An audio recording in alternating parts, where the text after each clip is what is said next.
at the time that they are speaking or presenting. And good evening to members of the public here in attendance in the chamber, and for those who may be watching the live webcast or a recording of this meeting at a later time. And good evening to our presenters here this evening as well, and we'll be introducing you shortly.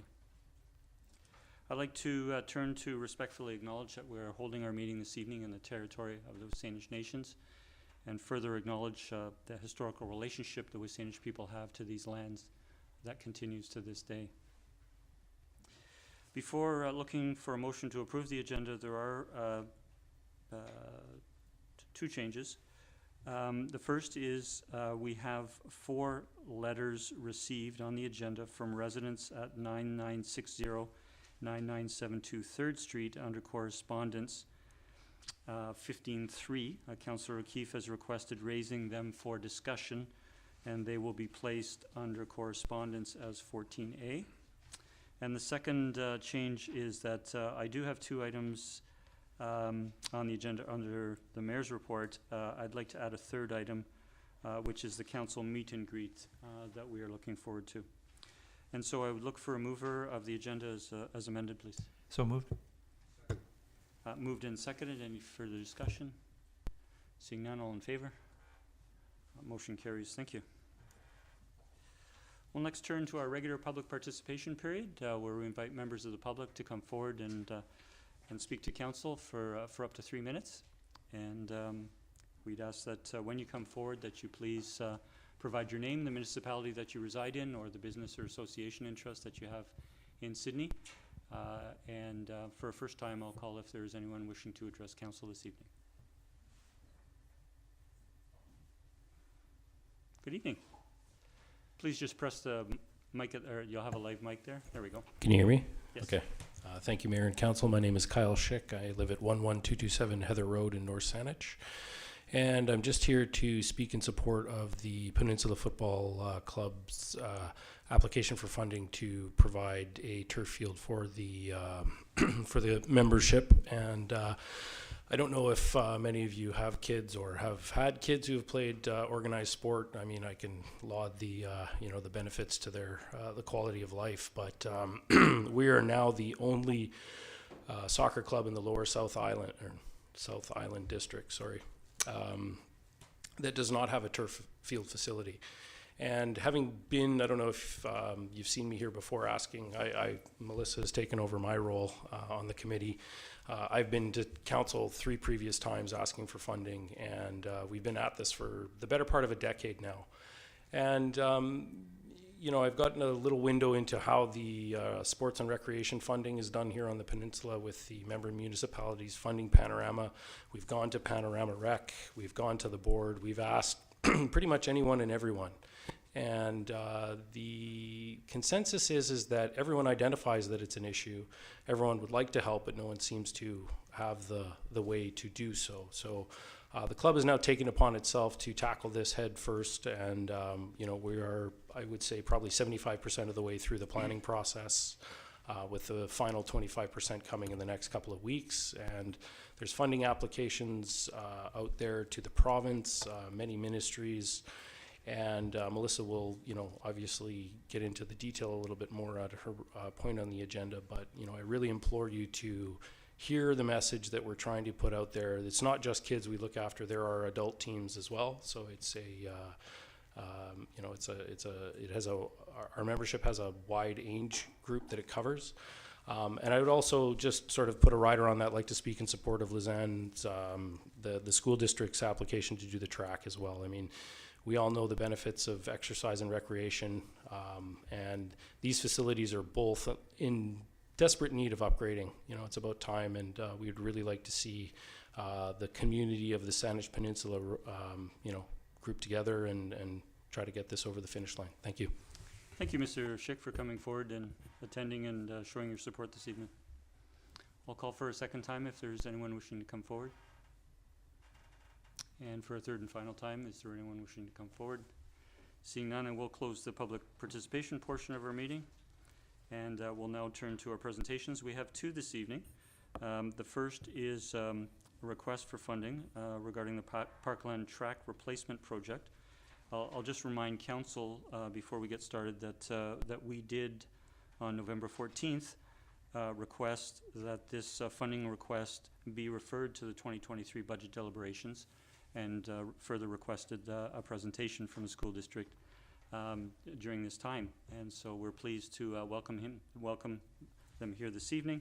I would first like to acknowledge Mr. Tim Dunford, School District 63 Board Chair, and our Sydney trustee, Ms. Nola Selzer. Thank you for attending.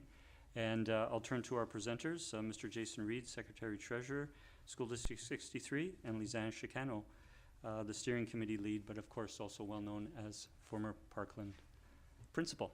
Please come forward. And I think you know that we do provide 10 minutes for your up to 10 minutes for your presentation, and we'd be pleased if you would take any questions from council at that time. The floor is yours. Thank you, Mayor and Council. We are pleased to be here this evening to discuss this opportunity to provide a fantastic facility for the community. First, I'll turn it over to Lizanne, who's going to speak a little bit about the history of this project. Thank you. Jason and I are just going to do a little bit of tag teaming here, and thank you to Kyle for acknowledging our project, because both the Parkland track project and the turf project have been working in tandem, side by side, and in support of each other. So it's nice to see that they're here as well. So a little bit of the history of the Parkland track, and I think a number of you around the table know a little bit about this, but it was the initial track was originally funded to be a community asset, and it was built in 1986. And largely, the funding from that came from an Expo 86 grant, and that came through Memorial Park Society. The Memorial Park Society is the owner of the land that the Parkland track resides on. You'll hear a little bit more about that from Jason. Unfortunately, fairly early on into the life of that 1986 version of the track, it was pretty apparent that there were some drainage issues. So obviously the track resides on a field, and then below that there's infrastructure that supports the track, and there were some issues with that, which further eroded the track and probably increased the quickness of it starting to come apart, basically. And some of you, I'm sure, have been on the track, and over the years it has simply deteriorated and deteriorated more. It's been highly, highly used, and I think that's another aspect of why it came to the point that it's at, or was at, about a year ago. Also, it's been 37 years, so a track like that is never intended to last 37 years. So it's we've got good mileage out of it. I started at Parkland in 2012, and already at that time there was a group of teachers together trying to figure out how to raise some money to replace the track. It became, when I started with this committee, it became apparent that we really needed to involve Memorial Park Society. So the executive director there and I put together a plan, and involved, and some of you actually around the table have been at some of those meetings, so this is not new to you, to launch the fundraising initiative. And so we did that. It happened to coincide with the beginning of the pandemic, but we decided to go ahead anyway. So just a little bit of the history.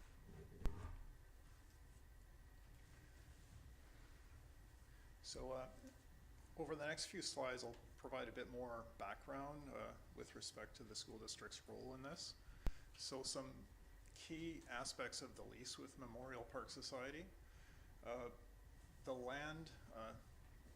The lease specify that the land is to be available to the public when not needed by the school district, and any improvements to the land must be for a community recreational purpose for the use and enjoyment of the public. The school district under the lease is responsible for maintaining the land and any improvements in good condition. So the school district in 2017 allocated $300,000 to this project, and the rationale for this allocation of $300,000 was that it was roughly our estimated cost of remediating the land. And it was the estimated cost of actually removing the track, addressing the drainage issues, and then restoring the play field to a usable state. And so the $300,000 was an allocation that was allocated either to a track replacement project if sufficient funds could be raised, or if that didn't occur, to remediate the land and actually remove the track. And school districts, a bit more background on funding. School districts aren't actually funded for these type of enhanced athletic facilities, and the funding that school districts receive for facilities is quite limited, and so it's not possible for school districts to allocate funding across schools for things like this. And so the rationale and justification for this allocation of $300,000 was really the obligations that we had under the lease, and we are not allocating funds like this to any other school in the district for something like this. So where are we now? We've raised roughly $445,000 in funding, including the $300,000 allocated by the district. And phase 1 of the project is complete. So the old track's been removed, the drainage system has been repaired, and the additional gravel fill was brought in to properly slope the track, and a paved surface has now been installed. And so the cost of phase 1 was approximately $390,000, leaving about $55,000 in residual funds.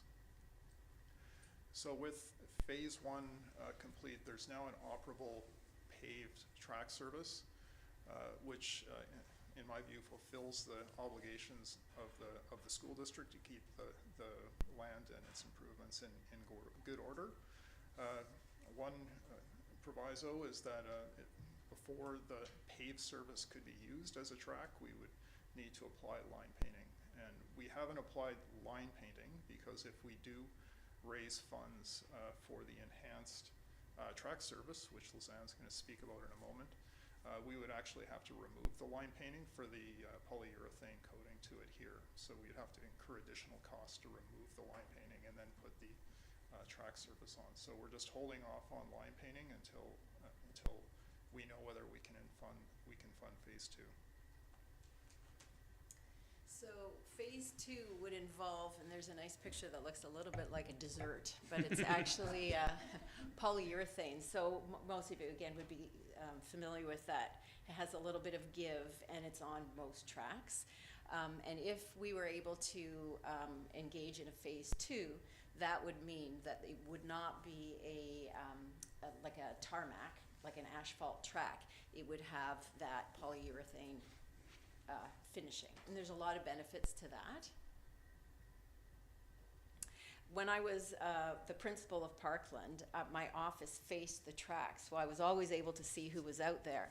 And part of building a fundraising campaign involved a website and a Facebook page and things like that. So I would run out with my little phone and ask the community members that were using the track what they liked about it, why they used it. And I got, there were some themes that came through, and the main one was around safety and the ability to exercise and recreate in comfort and in safety. So some of the elderly participants commented on the fact that it was level, that it was away from traffic, that there were no tripping hazards, and that the surface had some give, and so it was easier for them. It was also right next to a school, a big open field, so there was a sense of safety. Similarly for the young families that would come out on the weekends or after school, for all the same reasons. So there's a number, if you felt like it, you could look on Facebook and just Google that, and you'll see some of the testimonials. Another, I think, important group of people that use the track are athletes in our community, and they often commented when I asked them that they appreciated having a facility on the peninsula instead of having to go to UVic or something like that.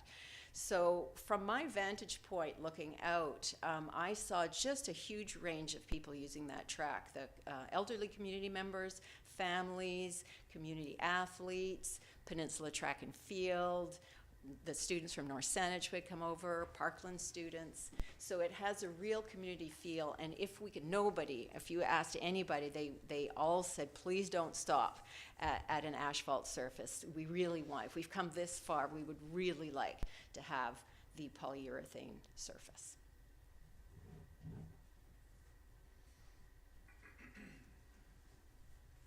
So the proposal, which is detailed in the letter, is that each of Sydney and North Saanich would allocate $83,000 to close the funding gap for phase 2, and that each of Sydney, North Saanich, and the school district would share in 1/3 of an annual contribution to a track renewal fund of $20,000, but indexed to inflation over time.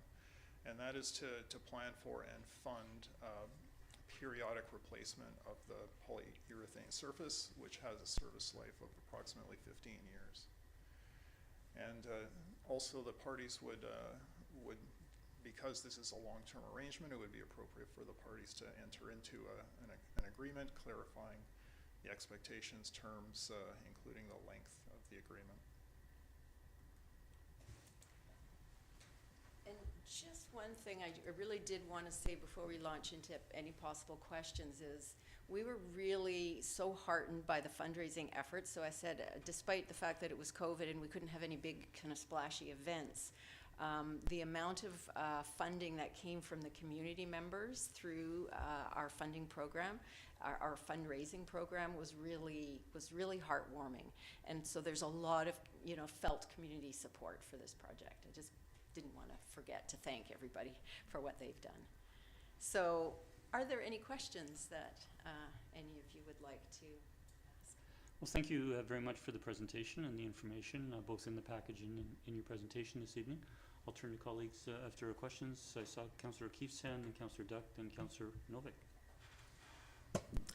Thank you for the presentation. I'm familiar with the track. My kids went to Parkland, and my daughter was involved with the Peninsula Track Club, so spent many years there. A few questions. So if we put that surface on, will that open the door to having like district track meets or that sort of thing that would bring in more people and economic activity to the town? Yeah. At the earlier iterations, we had hoped that perhaps we could have an 8-lane track. Currently, it's always been a 6-lane track. With an 8-lane track, then you're qualified to have BC School Sport authorized track meets. Without an 8-lane track, you can have local meets and have, all of that. But a BC School authorized track meet would need 8 lanes. Okay. However, there is a community, and Jason can speak to this, we have a community use program within the district so that any community partners, people that would like to use that, we have a program in place where they do have to pay a fee for that. Okay.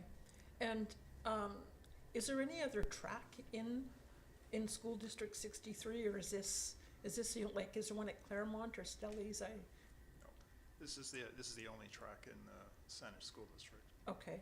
And so then my question is, so would Stellies and Claremont, would they be wanting to come out to use that track?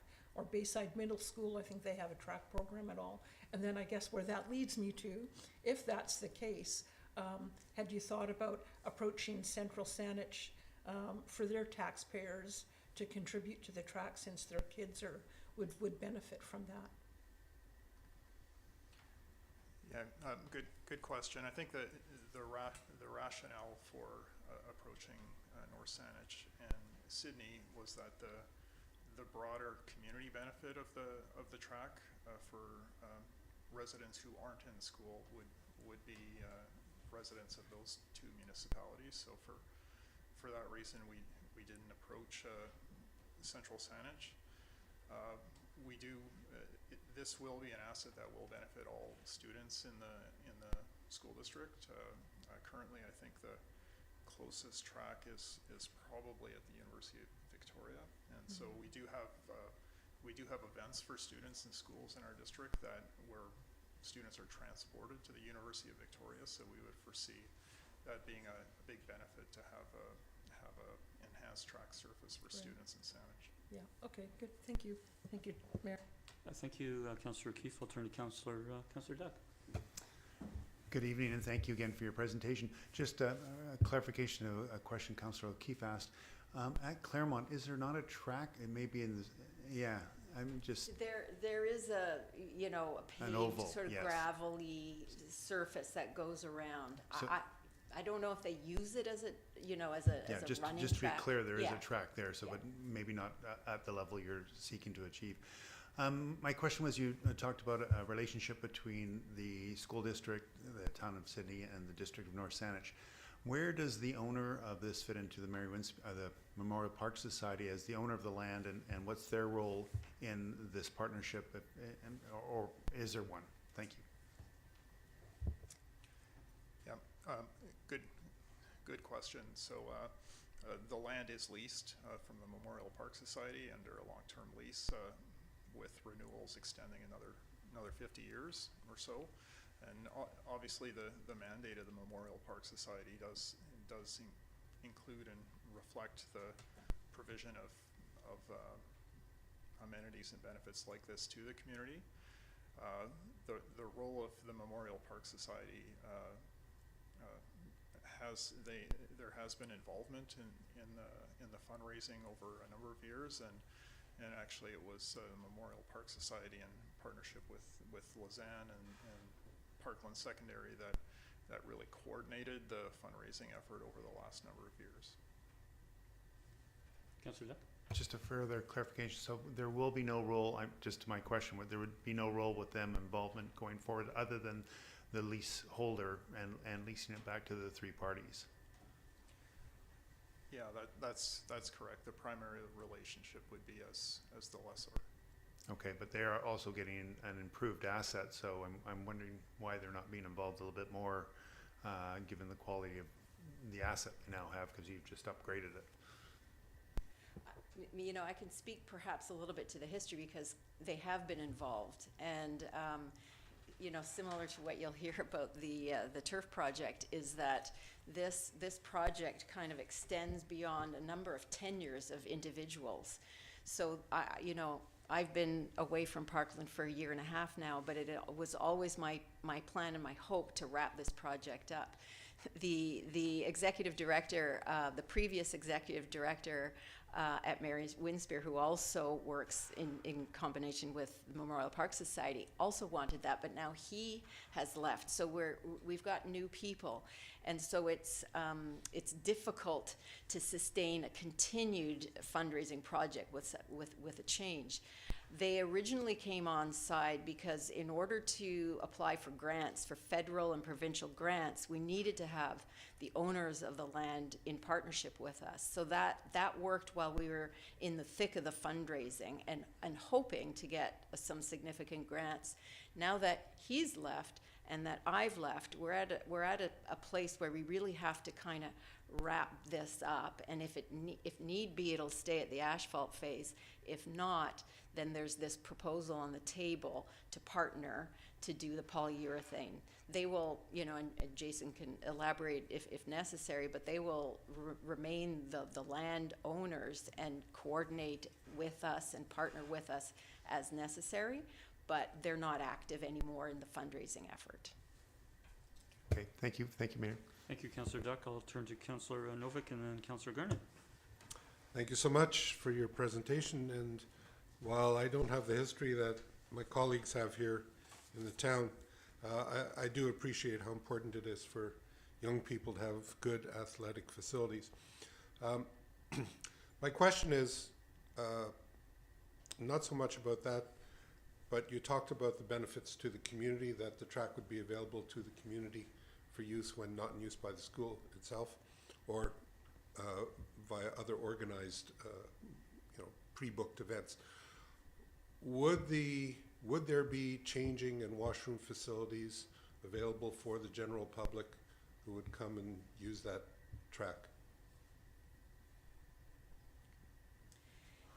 When a community group books the track, just like if they book the gym or something, then, I'm speaking with my old hat on. There is an availability of washroom facilities and things like that, as long as it's a pre-book thing. If it's the school is not in operation and it's just in the evening on the weekends, there aren't, unless we had some kind of clubhouse and that was beyond the scope of the project, there isn't washroom facilities. Okay, thank you. That was my only question. Thank you, Councillor Novick. I'll turn to Councillor Garnett. Thank you, Mayor. Thank you, Mr. Reid and Ms. Chicanot, for your presentation. A lot of hard work. I just have a couple questions. One, I just want to commend you on having the renewal fund. I think that's a great idea going forward. And tied into that, though, when you speak to having to resurface the track, would this fund have any, I'm just thinking in terms it may not be the only thing that breaks down with what work's been done. So would that fund encompass that as well? Yeah, so the renewal fund is primarily to repair and renew the polyurethane track surface. With respect to the structure beneath, including the asphalt, the gravel fill, the drainage system, it's our view that that's still a responsibility of the school district ultimately, and that would be, while we believe that the life, now that we've resolved the drainage issues and we've remediated the drainage system so it's operating properly, the life of the asphalt itself and the drainage system is probably 30 plus years, and so really the focus is ensuring that for the next number of decades that we have the funds in place to renew the surface. One more, if I may. With regards to the polyurethane structure that's going to go on top, so from an environmental perspective, in terms of lifespan and what would happen if it breaks down, I wonder if you could speak to what potential negative environmental consequences could come from using this particular kind of substance. If you're not an expert, I understand that, but just in terms of as something breaks down, it just can leach itself into the system sort of thing. So would that be something that we would approach in terms of resurfacing, keeping an eye on it sort of thing to making sure that isn't happening? That's kind of basically where I'm going with that. Yeah, I mean, that is it's something I care very much about, but it's also beyond my level of understanding. All I know is that the person that we have at Director of Facilities at the district level works with companies that are, always at the cutting edge of being aware of these pieces. Okay. So I trust that is being taken into consideration. Great. Thank you very much. Thank you, Mayor. Thank you, Councillor Garnett. I'll turn to Councillor Duncan. Do you have anything to say? No, Councillor Garnett covered the issue of the possible shedding microplastics. She answered to the best of her ability, so yeah, thank you. Thank you, Councillor Duncan, and thank you, colleagues. I'll thank you for the presentation. My questions are really related to some of the questions that have already been asked with regards to the surface, the pavement surface. If that was to be the go forward, you spoke to it wouldn't, well, because of 6 lanes versus 8, it's not sanctioned for BC school authorized track meets. But would you still be able to have the local meets you've referred to that involve the various schools in the district on a pavement track? Yes, a pavement track is still of use, and our schools would use it, but it's not the ideal surface for running. Okay. I would add that I don't think any organized sport would choose to come to a paved surface. That's my hunch. If there are other options with a polyurethane finishing on it, that's where an organized event would go. No, thank you. And further, I participated as a coach for a short time with Peninsula Track, and and they had, you know, participated in meets around the island. Their meets, I don't know if that's at the level of BC, well, it's not BC school authorized, it's, I guess, provincial BC sport, but would a pavement service be sufficient for a regional track between Peninsula Track hosting with the other track associations on the island? Again, I mean, they had to stop that when the track fell into a certain level Exactly. of disrepair. yeah, But yeah. I just don't recall seeing seeing those sort of a meet on a pavement track. I don't recall seeing a meet on a pavement track either. My guess is that they would still, because primarily I think, at least what I could see and what in my conversations with Peninsula Track, they're grooming young kids, and they're working with young kids. So they would probably still have their little, practices and things like that. But if there was anything more formal than that, I think they would also try to get to a place that had, complete polyurethane and finished in that way track. Well, I know the Peninsula Track Club really felt bad when they were no longer able to host. Oh, yeah. They didn't feel like they were, Yeah. even though they were one of the associations on the island, they weren't really able to fully participate in terms of co-hosting, or taking their turn to host. Another question with regards to the funding request.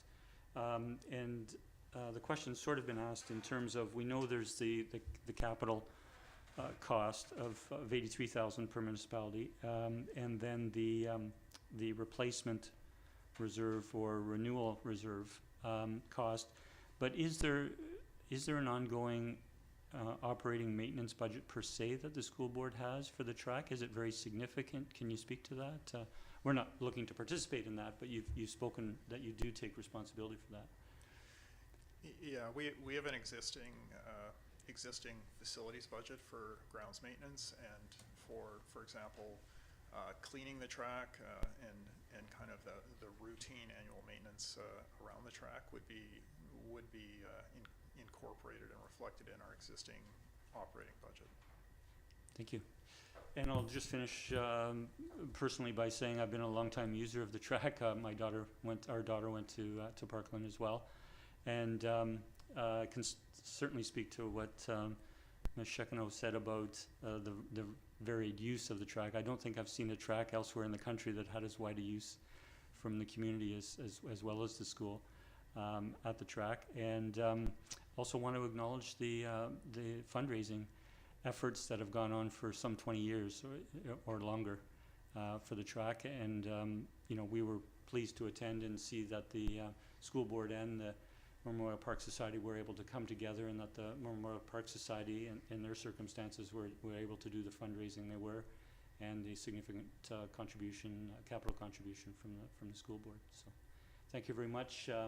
I'll close the presentation and Q&A there. I'll just finish off with a comment after that, and we'll go to the next presentation. Thank you very much. Thank you. Thank you. So Council, this will go to our budget deliberations, commence with a presentation next Monday, and then we'll consider this matter in all its respects through our deliberations at that time. And so we'll turn to our next presentation this evening. We're pleased to welcome Melissa Drolet, Director of the Peninsula Soccer Association, who has a presentation on the request for funding for the Blue Heron Turf Project. Good evening. Good evening, Mayor, and thank you, Council, for taking the time to listen to my presentation. I'm Melissa, and I'm here on behalf of Peninsula Soccer. I'm a Sydney resident since 2008, and I've been a volunteer at Peninsula Soccer since 2011. I first started volunteering with my oldest son's U7 team I was coaching, and soon enough I found myself coaching all three of my kids' team. I am on the tech committee, I'm a board member, I'm the director of adult programs, and I also play on the women's soccer team. So Blue Heron is really my second home. I spend a lot of time there. And this is a project that's really close to my heart. So I'll start with a brief history, I guess, that most of you probably know here. Peninsula Soccer is a non-for-profit volunteer organization established in 1974, legally incorporated to the Societies Act of BC in 1989 as the Peninsula Soccer Association. We provide soccer programs for youth and adults of all 3 municipalities on the peninsula, as well as the Wasanich communities. We have about 630 members right now this season. Our home field is Blue Heron Park, which we lease from the Memorial Park Society. Our current lease goes till 2070. Some of you know that Peninsula Soccer built the fields at Blue Heron back around 2005. At the same time, we installed the lights to be able to play in the evening. All that was done under Dave Erb at the time, and it was done with money that I believe they got from a Commonwealth Games grant or something like that. That's how they were able to afford it. Then we built the clubhouse on the land in around 2010. I wasn't there yet. As a volunteer association, we manage and pay for the ongoing maintenance of the field and the facilities.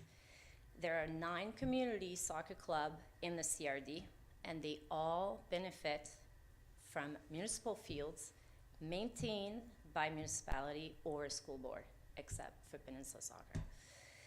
Other clubs rent their field from municipalities or the soccer board. Some of them not for very much money. Some of them spend a lot of money on their rental.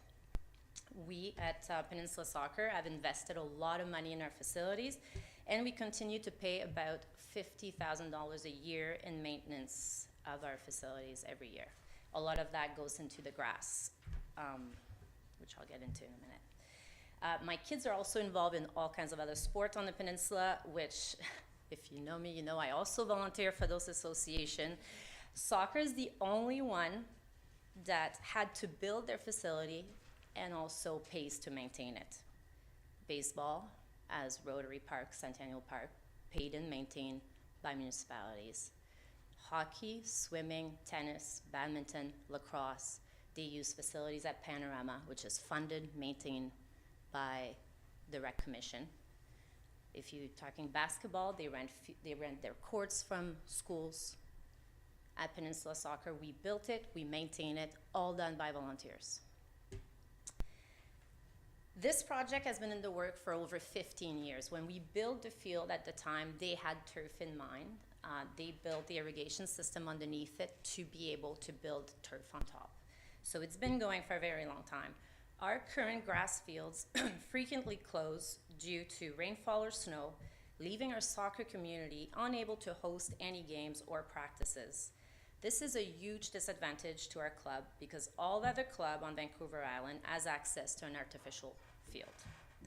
To maintain equitable access to recreational facilities, encourage long-term participation, and remain competitive with other clubs in the region, it is crucial that our members have access to a turf field.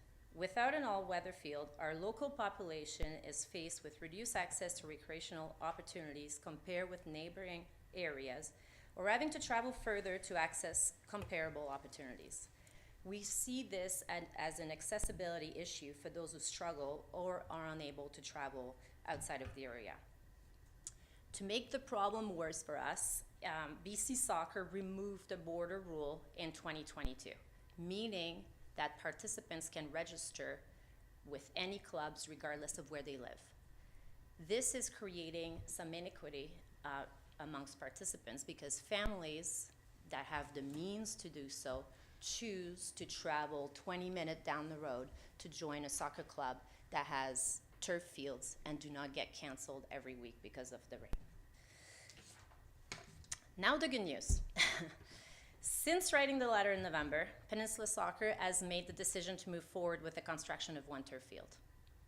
We have raised about $500,000 on our own over the years, and thanks to the District of North Saanich financial contribution of about $647,000, along with the generous support of local companies offering many tens of thousands of dollars of services in kind, we are finally in a position to move forward with the construction of one turf field at Blue Heron Park.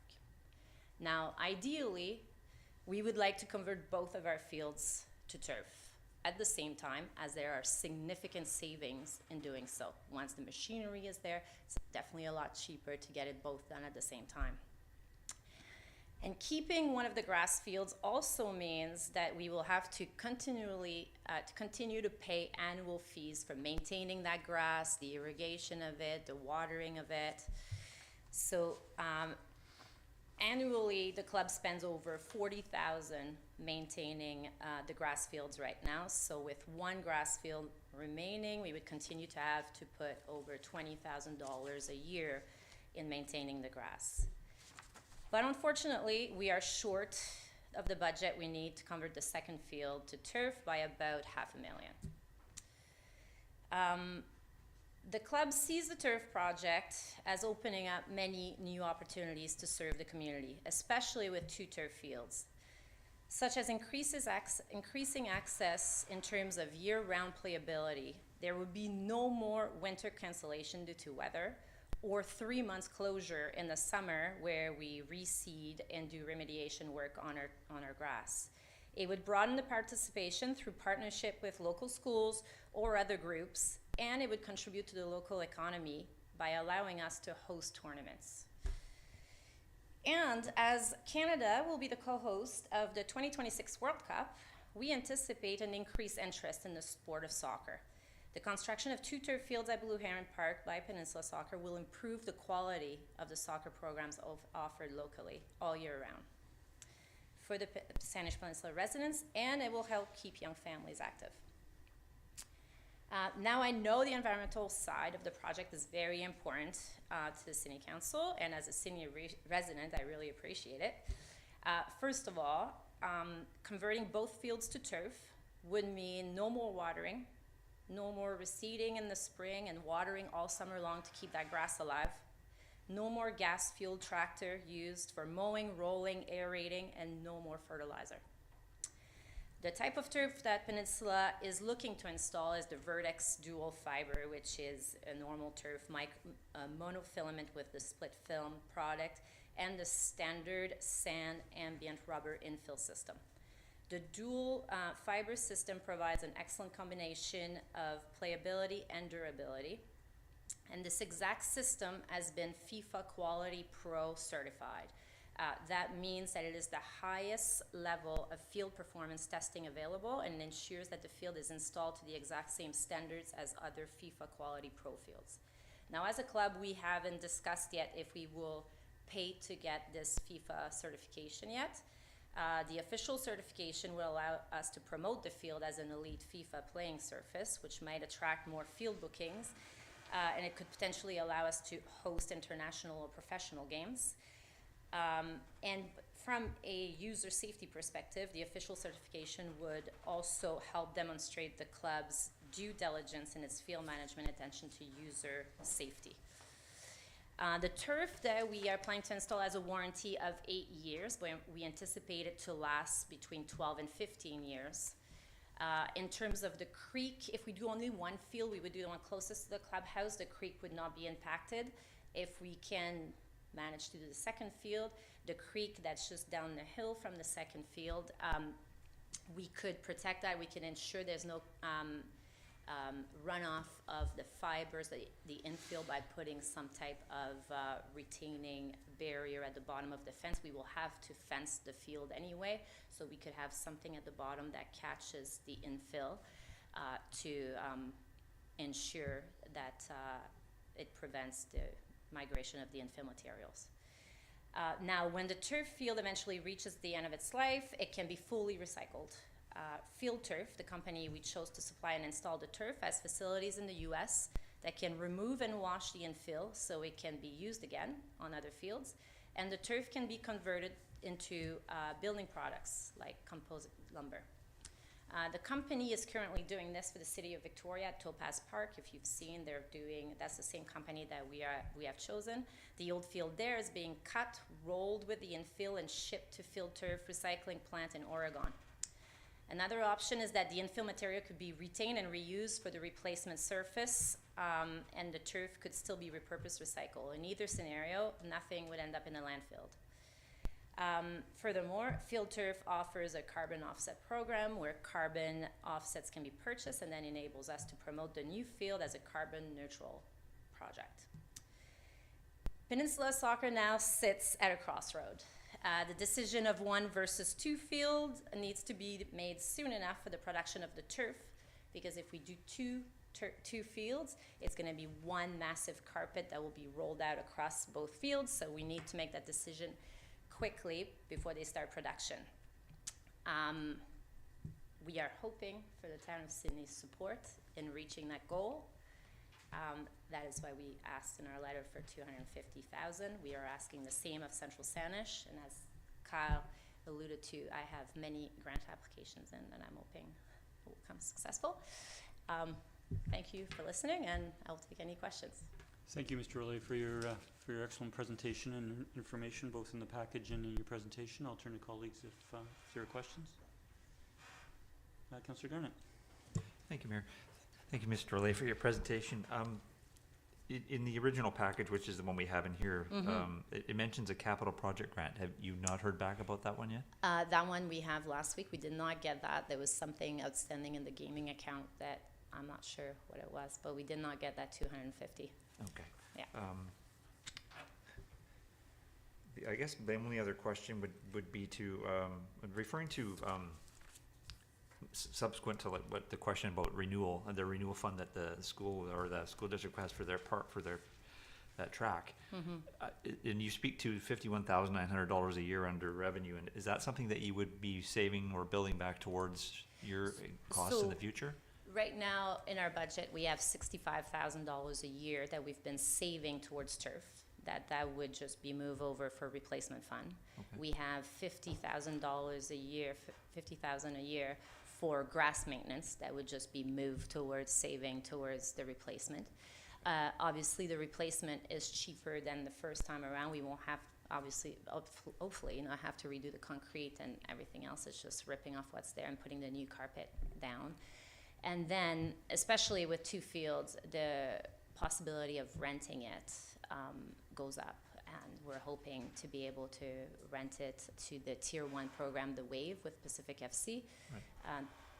All their games, it's all teams from Vancouver coming over. Right now they're renting UVic and Pisces for $100 an hour. Our facility would be much closer to the ferry for those families coming over from Vancouver. So we're hoping with two fields, with only one field, I'm not sure we can rent it to them because we need them on the weekend. They need fields Saturday and Sunday from 12 until 6. That's their games. So if we only have one turf field, it's hard to rent it to them when we have games to run as well. So if we had two fields, then it would be something we could manage. Okay, and as far as the environmental, and I appreciate you, that was one of my questions, was the composition of the material. And appreciating the fact you talked about the retaining wall because of the creek, if there were to be two. And also the fact that you're close to Blue Heron Park and a migratory bird sanctuary. So I'm looking at the thing about the 8 years warranty and trying to make it last longer. And I worry somewhat about it breaking down and it not necessarily getting into the creek, but getting to the bird ecosystem from just eating it. Yeah. And so same question similar to you, just for like monitoring purposes to make sure that if the surface is there, that we make sure that it's not getting to a point where it's causing ecological damage into the community. So that would be something that I would be, something just to put in your back burner. Definitely. Yeah. Okay. Thank you for your presentation. Thank you, Mayor. Thank you, Councillor Garnett. I'll turn to Councillor Duck. Thank you again for your presentation. You mentioned in your presentation about fencing that. Is that the cost of that fencing of the field included in your costing out? Yeah, definitely. We definitely have to protect the field to fence it for sure. Okay, so that's all inclusive in that. Yeah. And my second question, if I may, you mentioned FIFA here in 2026.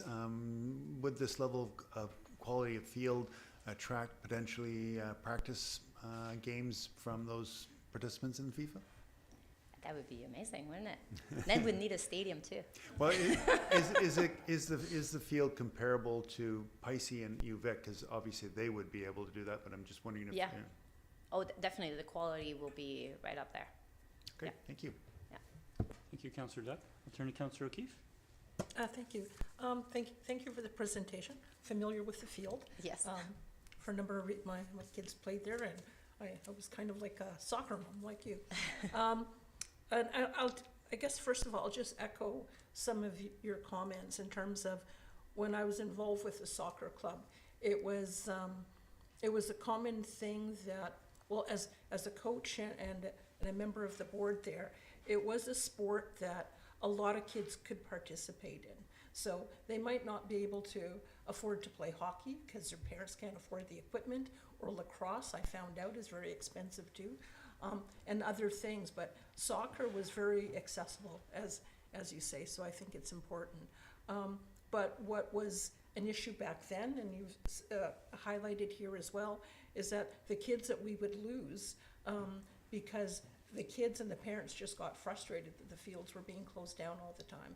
And so it was disappointing to see kids who had something that was cheap and easy and fun to access in terms of sport, didn't bother with it after a while because it was too frustrating. So I get your point there. Also, I also had a question about attracting tournaments, so from the mainland as well, I would expect. Especially now because, I don't know if you all know this, but we play soccer here, different season than everybody else. So we play soccer in the winter, everybody else plays in the summer. So we can't have tournaments with mainland teams because they don't have teams right now. And when it's their season, we don't have teams, and we're shut down, and our field is snow fenced in the summer. So that would solve that. Then all of a sudden we would have 2 turf fields side by side, which only Nanaimo has right now. And it would make us a really good venue for tournaments. Yeah, my understanding, I mean, one field would be good, but it really wouldn't, I don't think, address the need that there is. And especially when, as you say, parents can now drive down and play for Saanich Fusion or other clubs that have turf fields, and so losing kids out of our community is a concern as well. In regards to, there's comments about ecological damage possibly to birds from the turf. I know there's these turf fields are all over the CRD and around the world. I haven't heard of any instances of birds being adversely impacted by turf fields. Any info on that? I haven't either. I don't know if it was ever looked into, but I haven't heard anything.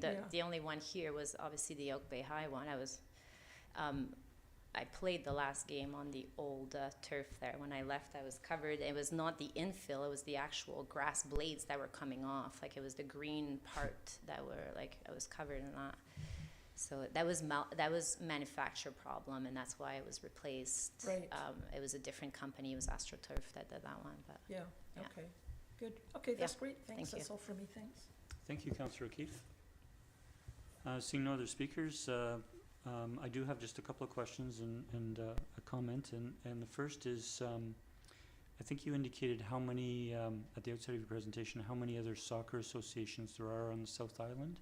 CRD is 9. Your CRD is 9? Yeah. And the other 8 have turf fields?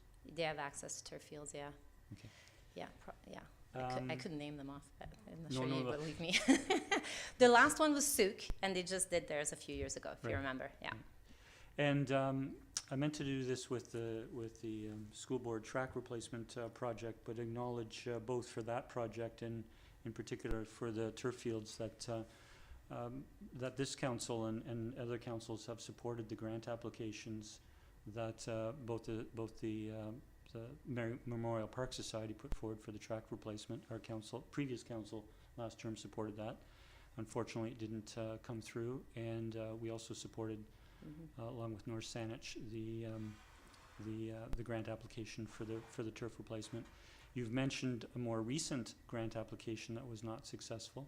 Can you confirm? I think previous to those 2 applications, there's been 2 other grant applications in the last 5 to 10 years that were unsuccessful. Yeah, the last 2 were put in directly from North Saanich. North Saanich was the applicant on them, and those were not successful as well. And I know that it was highlighted that this was the only soccer facility in the CRD that didn't have a turf field. So I just wanted to acknowledge those previous attempts, for those grant applications, and unfortunately successful.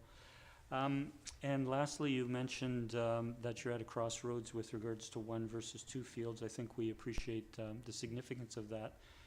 I think you're aware through speaking with staff of what our timeline is for our budget process. It'll be several weeks beginning, sorry, not next week, 2 weeks from now.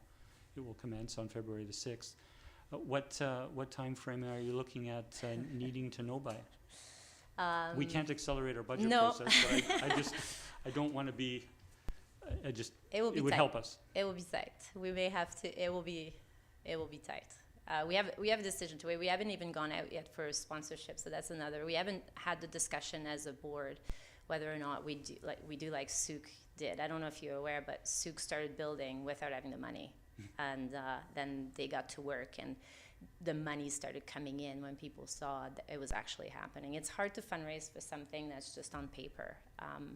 Once it's happening, people tend to come out and support it a little bit more. So February may be a little bit, I don't know, it will be pushing it. But Okay. it is what it is. I guess we'll have to go with it, and I'm in contact with the company, so they know where we're at. And Okay, well, thank you again, and I just wanted to, so we'll close the presentation and the Q&A, and just acknowledge that Council on December the 5th, with receiving the original funding request, has also referred this to our budget deliberations that commence in 2 weeks. And we also want to thank you for the environmental information which we had requested previously to come forward this evening. That was a full presentation. And with that, we'll close those two presentations. I'll just speak to our presenters that we won't be taking any further discussions or deliberations tonight. Don't feel obligated to stay through the rest of what could be a lengthy meeting, but we certainly appreciate you attending this evening. Thank you very much.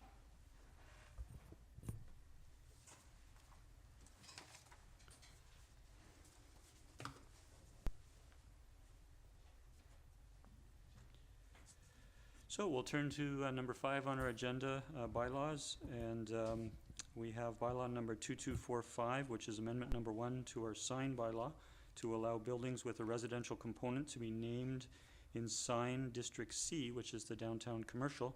We've considered this at a previous meeting, and I would look for a motion on the recommendation. I'll move the bylaw be adopted. Second. Moved and seconded. Any discussion? Seeing none, all in favor? Motion carries unanimous. Thank you. We have no new development permit or development variant permit applications this evening, so we'll turn to adoption of minutes. The first is the minutes of our regular council meeting on January 9th. A mover to adopt those minutes. Second. Sorry, moved by Councillor Novak, seconded by Councillor Garnett. Any errors, omissions, discussion? Seeing none, all in favor? Motion carries unanimous. Thank you. And we have the minutes from our special council meeting on January the 12th. I move to accept. Second. We have it moved and seconded. Any errors or omissions? Seeing none, all in favor? That motion carries unanimous. Thank you. We have no business not completed at a previous meeting. Sorry, I'm just gonna go forward here. So we'll turn to number 9, which is rise and report from in-camera minutes, and this is for information only. Under 9A, we have a resolution from council that was made at our council in-camera meeting on January 9th, and the resolution was regarding the 2023 Sydney Street Market, and the resolution was that staff proceed with issuing a request for proposals for the 2023 Sydney Street Market on Thursdays on Beacon Avenue, and that has moved forward. The next set of resolutions, there are 5, came out of our special council in-camera meeting on January the 12th regarding strategic planning. And the first resolution was that council resolution number 2022.06.085 from February 22nd, 2002. And that motion was that $20,000 for the trolley service pilot project be removed from the financial plan and referred to the strategic planning session for the new council. We are rescinding that motion and removing it from the plan. The second resolution is that the Bevan Park Reader Board be removed from the financial plan. The fourth, I'll come to the third last. The fourth was that staff inquire with Transport Canada and the Victoria Airport Authority to assess potential contaminants upstream from Ray Creek Pond. The fifth is that staff bring forward a draft strategic plan for council's consideration, which will come forward in February. I'll go back to resolution number 3, and that was that the economic development plan be referred to a future council meeting to determine priorities. That is this evening. And by way of process, just reiterating the process that we followed to date with regards to the economic development plan. We did have the economic development plan come forward to council at a previous meeting, a number of meetings ago, and we received that economic development plan, and we referred it to several outside agencies. We've received comments and recommendations from our Economic Advisory Committee and from the Sydney Business Improvement Area Association. And so when we received those comments and minutes from the EAC committee meeting, council resolved to forward that input, the draft economic plan, and that input to our strategic planning meeting. At that strategic planning meeting, which is focused on setting priorities, council had a number of considerations that they wanted to give to the strategic plan, and we felt it was appropriate for it to come back to council in open session to have a discussion about the priorities. There are 46 recommendations that the consultant provided in the economic development plan, and they're loosely grouped within the plan. And I know council this evening wants to have a discussion about the plan overall, about some of the recommendations or groups of recommendations. Council, I would ask that we agree by consensus to a time limit of 1 hour this evening. So we're just at 7, just after 7, we would go to just after 8 o'clock. And that if we, given that we do have other significant business on our agenda this evening, that if we were not able to complete our discussion on the priorities within the economic development plan, we would bring it forward to finish at a future meeting. Just with regards to outcomes, we're aware that the Economic Advisory Committee made a recommendation for council. Council will need to consider that recommendation tonight because it was forwarded to us from their minutes, and we do have to vote on that particular recommendation. Council can, of course, make other recommendations or can amend or alter that recommendation. And with that introduction, if you will, just wanted to make sure we're all on the same page. I will turn to Councillor O'Keefe. I know you've wanted to speak to this, so I will begin with yourself if you would like to speak, and then we will go in turns around council on this. Okay, thank you, Mr. Mayor. So my understanding of what we wanted to do tonight, I guess actually first I'll ask you a question in terms of process. Mm-hmm. Are you wanting to have a general discussion now, or would you prefer motions to be brought forward for discussion? Sure. I think briefly, I think some general discussion can be had. I did mention about the EAC motion that we will consider at some point this evening, I hope. But the other is that we've only received the economic development plan, and as with the other plans that come forward to council, whether it be the climate action plan, etc. Council approves those plans. And then staff implements those plans, brings recommendations back to council. So we could give consideration tonight. I would like council to consider giving consideration tonight to approving the economic development plan. And then the EAC's recommendation is actually a go forward or a move forward recommendation. But thank you for the question with regards to process. Please begin with general comments. Okay, so I'll make a few general comments, and then depending how the conversation goes, I'll have a couple, maybe perhaps some motions to propose. In moving forward tonight, what is in my mind is the reason we wanted to have some discussion about this is, in my view, I don't think the economic development plan is in a place where I'm happy to approve it as it is. As I look through the plan, there's some good things in there.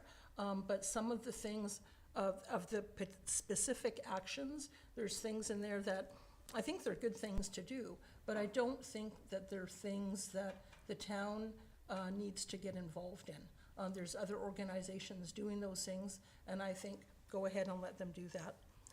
The other aspect is I found that there was a number of things in the plan that have been done already or are in progress. And so before we go and approve a plan, I think we need to do a little bit of pruning and fine tuning in terms of what's in there.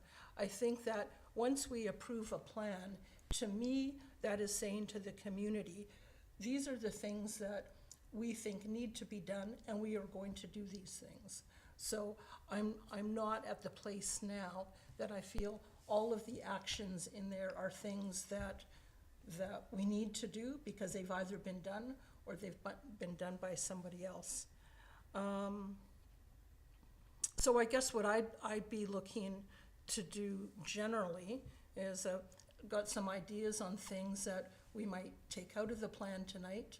I'm not going to go through over 40 different things, but sort of general comments on that.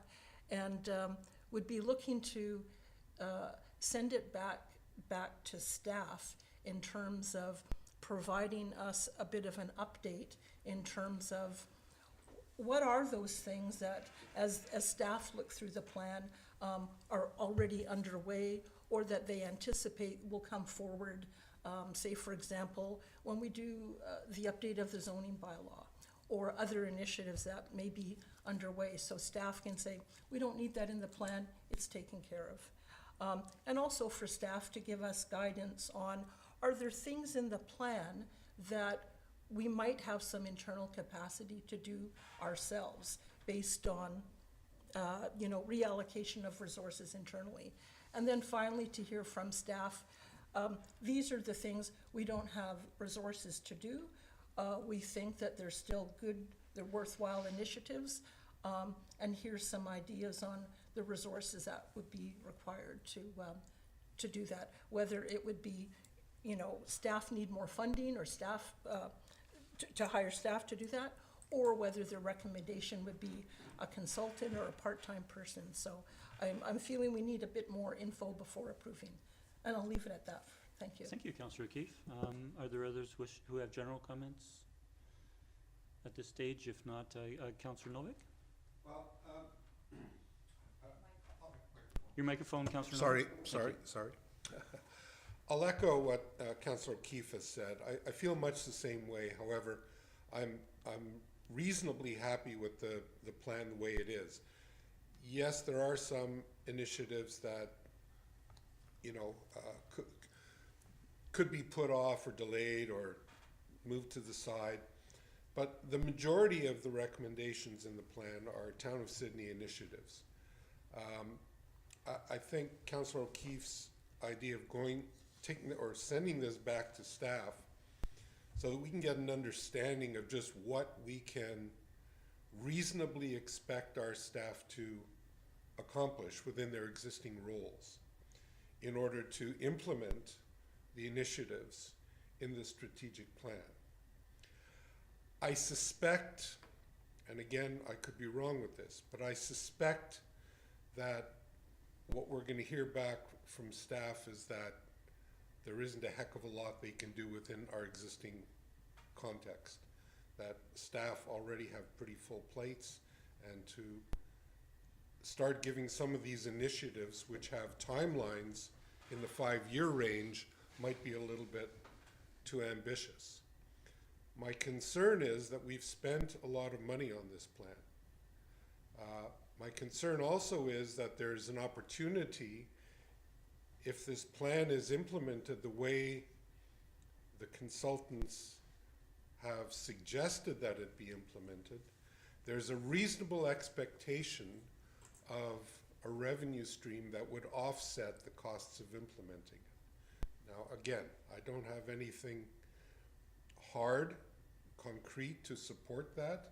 It's a gut feeling on my behalf. From looking at these initiatives, I think that the benefits to the town that would accrue would more than compensate for any costs in trying to get them initiated.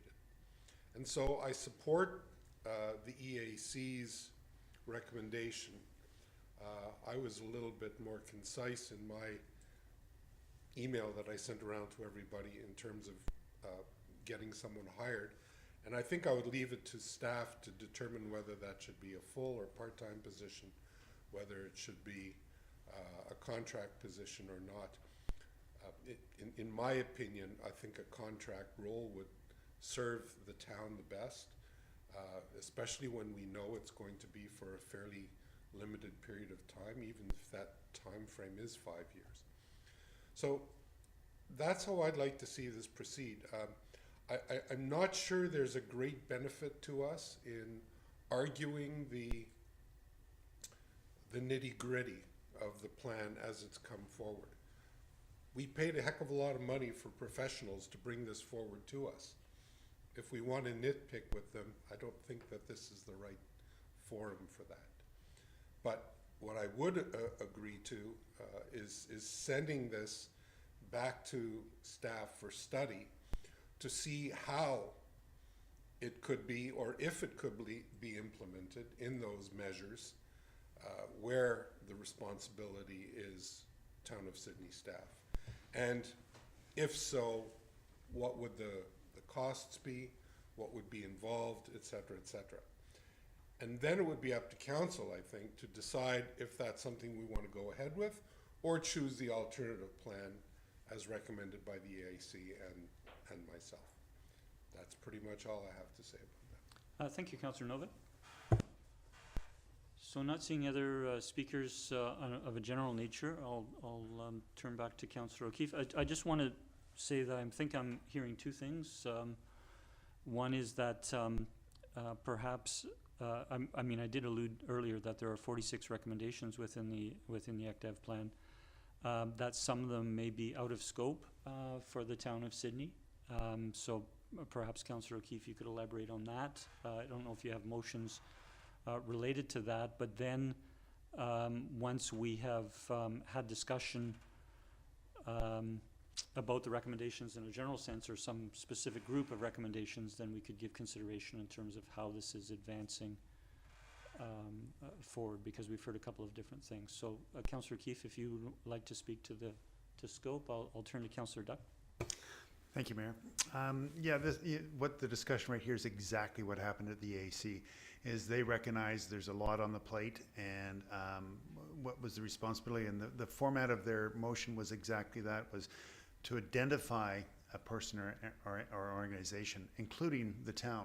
So it was not isolating it to the town, and I think per Councillor O'Keefe's direction, I think that's the next step. The natural next step is to take a look at this plan and say, okay, what is within the realm of the town? And I think the staff will be able to give us some direction on that. And I think they will be able to identify those things that they can do. And there are things, as Councillor O'Keefe has identified, that are out of the scope and will go to other organizations, whether that's the BIA or the Chamber or SIP or whatever. But it's certainly, the recommendation of the EAC follows exactly the direction we're going. It was just to identify there needs to be some distillation of the existing plan and to what capacity there are for the town to do pieces and others to take it on. Thank you. Thank you. And I know we're not considering this motion at this time, but just for reference, the EAC's motion was that the Town of Sydney appoint a lead person or entity accountable to the Town of Sydney that assumes the lead roles identified in the plan, refines the plan, prioritizes the initiative, and works with partner organization and reports back to council. So staff isn't going to start initiating the recommendations. The council, the staff would, with that recommendation, would be coming back to council. So I'll leave it at there, and I'll turn to Councillor O'Keefe if you wish to speak to scope, which was a topic you initiated. I'll try and keep it simple.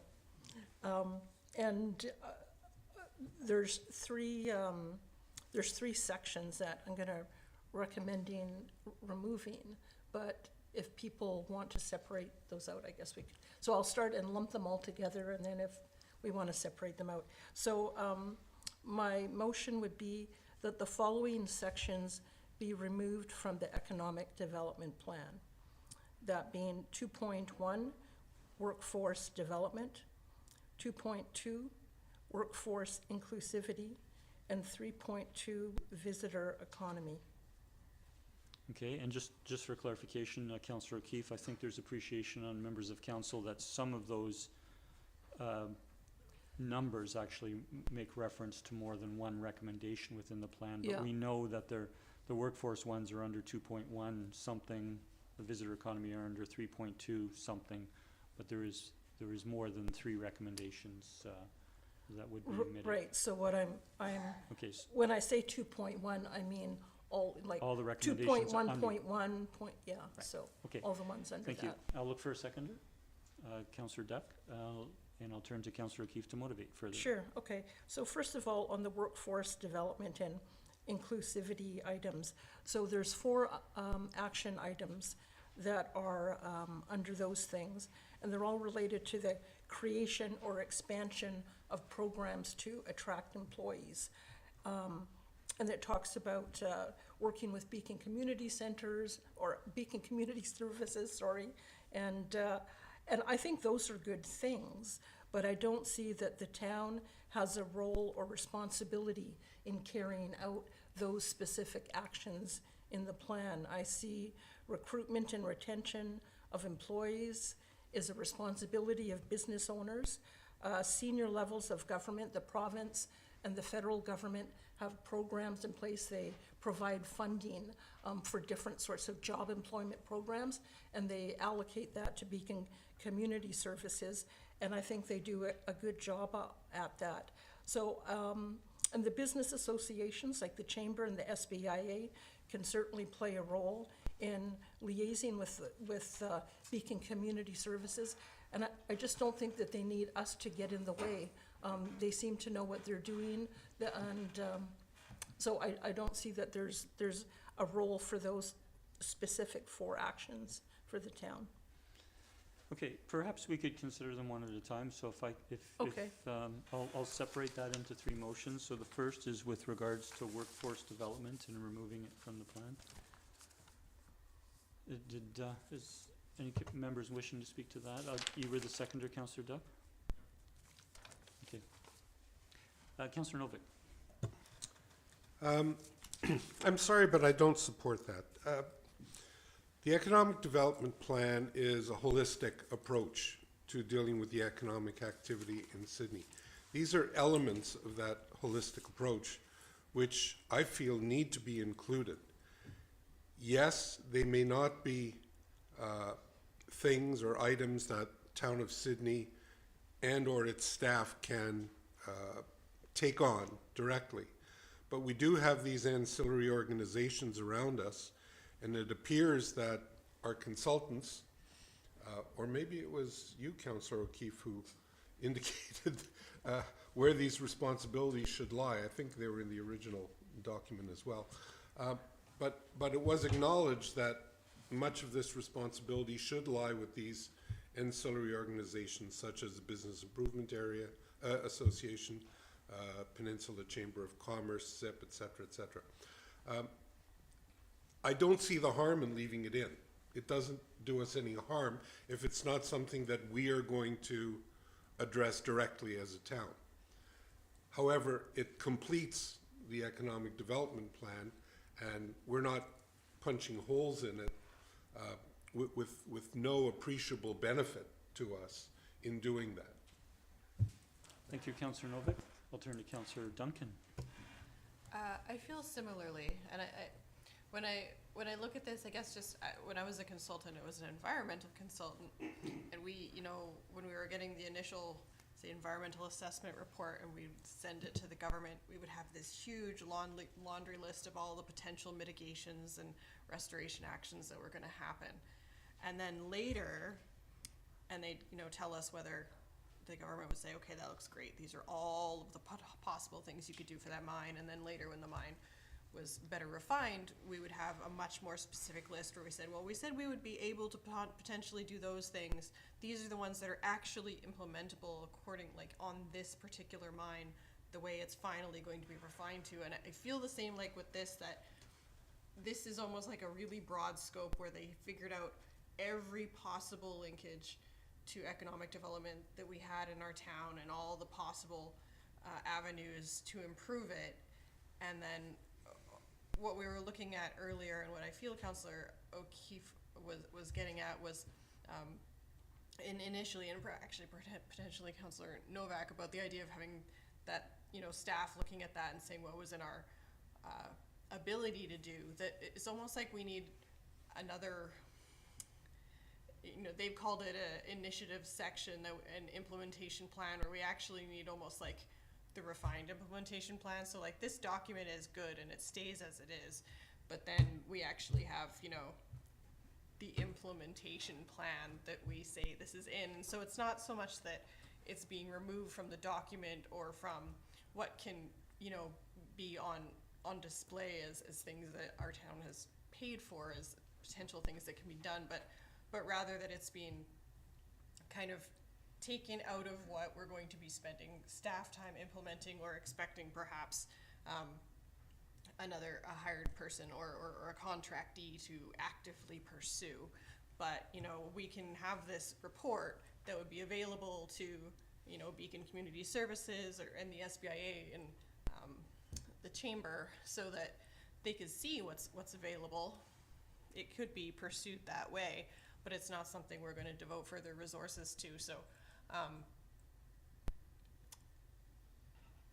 I guess to do the motion, because the motion is to remove it from the plan, I guess it would be that I don't support removing it from this plan, but I understand the rationale for not wanting to include these in further implementation for staff. So I guess I'll wait until we have a chance to vote on this one, and then where we would go with that. So. Okay, thank you, Councillor Duncan. I'll turn to Councillor Duck, and then I'll insert myself to speak. So thank you, Mayor, and thank you, councillors, for your input, and certainly, Councillor Duncan, I think you've made it very clear as to what the intent is here. The economic development plan is the economic development plan. It's not about removing elements of it, but what are the next steps? And I think you put it very good. Is there, Councillor Duncan, in that, what's the next steps in doing this? And certainly to those agencies, be it the BIA or the Chamber, both of them have seen this, and in fact the BIA has responded. So they are aware of these elements and next steps on them. And I think what Councillor O'Keefe is intending is like, okay, what's our implementation plan relative to the town of Sydney? We're not going to lose these components. I think they're part of the plan. We're not going to rewrite the plan. It is what it is.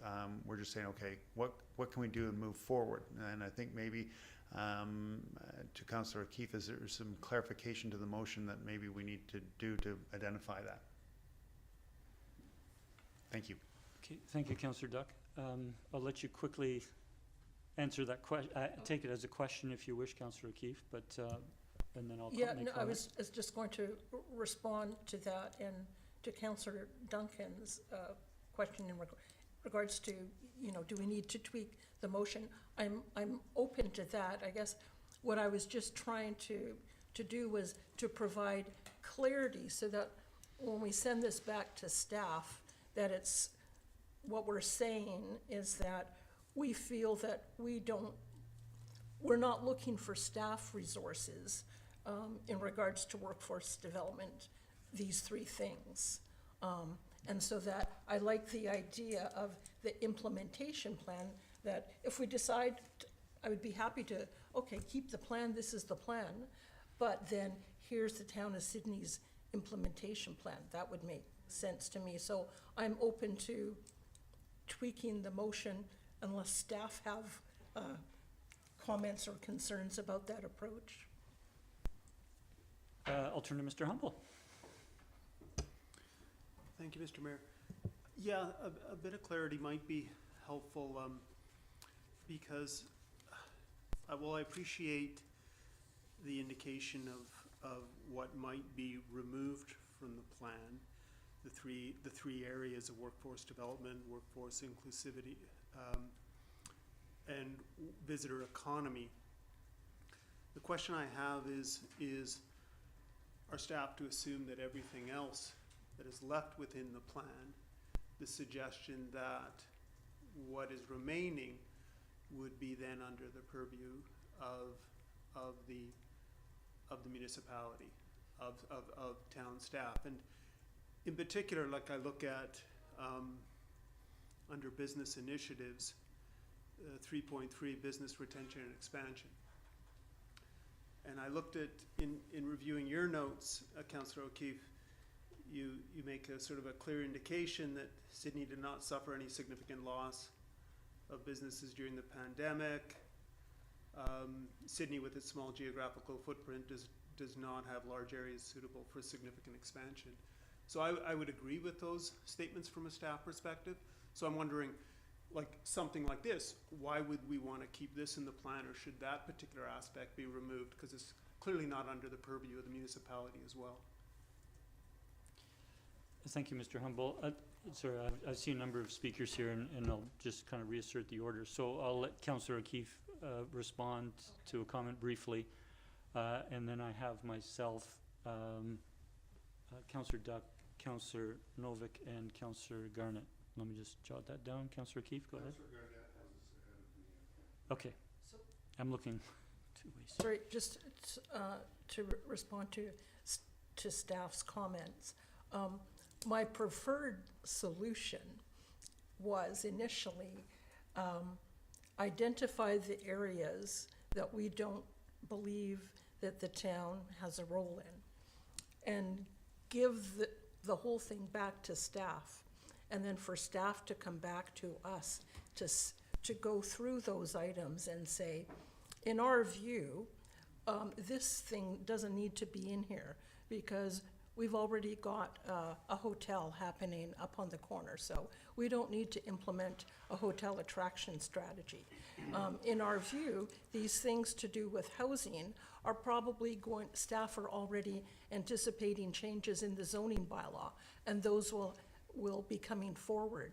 So I think that there's some significant tweaking and massaging and pruning that needs to be done from staff. So although I acknowledge my colleagues' comments about let's just keep the whole thing and have an implementation plan, I think staff's comments are worth considering, because I think it needs some more pruning and attention by staff before we say, yep, take out these things and we're good with the rest, and then staff come back and tell us what's needed to do these things. Because I think staff would come back, like I say, and say, well, we've done this, so let's take out the redundant parts of the plan.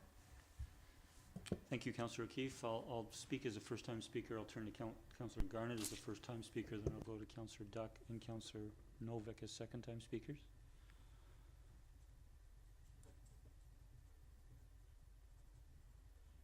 So I'm in favor of retaining these recommendations within the economic development plan. I think it is a process. We could spend a lot of time as council with our experience, various experiences, in debating each of the 46 recommendations. I think the Economic Advisory Committee got it right in coming back with a recommendation that I've read once, but has steps which includes prioritizing and identifying entity or entities that can move this forward. And unless I think in first referring it to the strategic plan, it might have been at the strategic planning process that we saw one or a small number of these 46 priorities as a higher priority, as something that we would want to see initiated sooner than later and incorporated into our strategic plan. But where I'm sit on this is that I think we have a strategic, an economic development plan. I think what we need to appreciate is that the economic development plan is a snapshot in time. when they started the and were doing the economic development plan, they didn't know about the hotel referral that was going to come from the airport authority. They may not have had complete awareness. I asked the question when they made the presentation. They may not have had complete awareness about the child care initiative or study that was done about capacity and those sorts of things. So it was a snapshot in time. It's a living document, as is our climate action plan, as is our other Parks Master Plan, or our other fundamental plans. And we will see it evolve. We will see actual economic development priorities in the coming years that weren't in this plan, but are felt to be a priority at that time, based on the input from staff, the input from business associations or the business community, and input from ourselves as policymakers. So I'm comfortable, and I think it's appropriate to leave these in the plan. It's not a commitment. Our climate action plan, our housing needs assessment report, while there was dozens of recommendations in each of those plans, we're not committing as a council that every last recommendation is going to be implemented. It is a snapshot, and we move forward through our strategic planning process and through our budgeting process to carry initiatives forward. And I think one last time, I think the EAC motion captures a good way forward. So I'll leave my comments there, and I'll turn to Councillor Garnett as a first-time speaker. Thank you, Mayor, and I concur with you. I think the EAC got it right as well, and I think the plan as it is, as you said, is just a plan and with a living document. And I think the recommendation the EAC had made would flush out the positions or points that Councillor O'Keefe has made, and that would come back that these things are in fact not in our purview, and these are not things that are in our scope to do. And I think I would prefer to leave it in terms of that happening, as opposed to us nitpicking and cherry picking and going through all 46 and deciding what we think and don't think is appropriate, not appropriate, because that's going to be a lengthy process. So my preference would be to follow what the EAC has said, and I think that is the plan forward. Thank you, Mayor. Thank you, Councillor Garnett. Before going to Councillor Duck, I did have one more point I want to make, and that is, some of these initiatives might not go forward. Councillor O'Keefe is suggesting that some of these initiatives should not go forward with either town resource or town support to an external organization. Given the process that would unfold, staff would be bringing particular recommendations back to council, and I think at the time that they're coming to council with whatever the budget implication is, with whatever the resources that it's doing, whether it's internal or external, that council would make the decision at that time and express its views, rather than doing it ahead of, what I'm suggesting is ahead of time, by removing them from the plan at this time. Councillor Duck, I have you next, and then Councillor Novick. Thank you. I think that is the intent Councillor O'Keefe's bringing forward, and following on Councillor Duncan's recommendation, is that this is taking the existing economic development plan, following and sort of maybe call it a shortcut, taking a quick look at what things can be addressed, and moving that to staff for that sort of quick overview of it. It's not going through every 46. It's about what things can and can't be done within the towns, what are things that can be done. Okay, Just let me finish, please. To that point, Councillor O'Keefe has, this is only the opening recommendation. I think we should hear her full sort of overview, because I think that's, we're getting down into the weeds on one particular thing, and it's not looking at the idea of an implementation plan relative to that. And I think relative to her experience both at SIP and past experience, we have some value there that we shouldn't lose. Thank you. Thank you, Councillor Duck. Councillor Novick. Thank you, Mr. Mayor. I'm hearing a lot of the same thing. It appears that we're entering into a bit of a funnel, and we're sort of getting down to a very common denominator here. Personally, I think it's a huge mistake to try and disassemble the EDC as it stands. That really shouldn't be our role. Our role should be to find a way to implement this plan. And I think the best recommendation we've had so far is the one from EAC, which is similar to what I had envisioned, and that is to move it off to a person of responsibility, basically to take charge of this process and act as the liaison between the council, staff, BIA, Chamber of Commerce, SIP, all these various organizations that are involved in this. And the plan very clearly states at each initiative who the lead ought to be. So there's no mystery there. It's very clear, it's all well laid out. And as Councillor Duck said, we don't need to be getting into the weeds here. It's a waste of our time. Our time should be move forward, don't move forward. That's the sort of decision I think we should be making.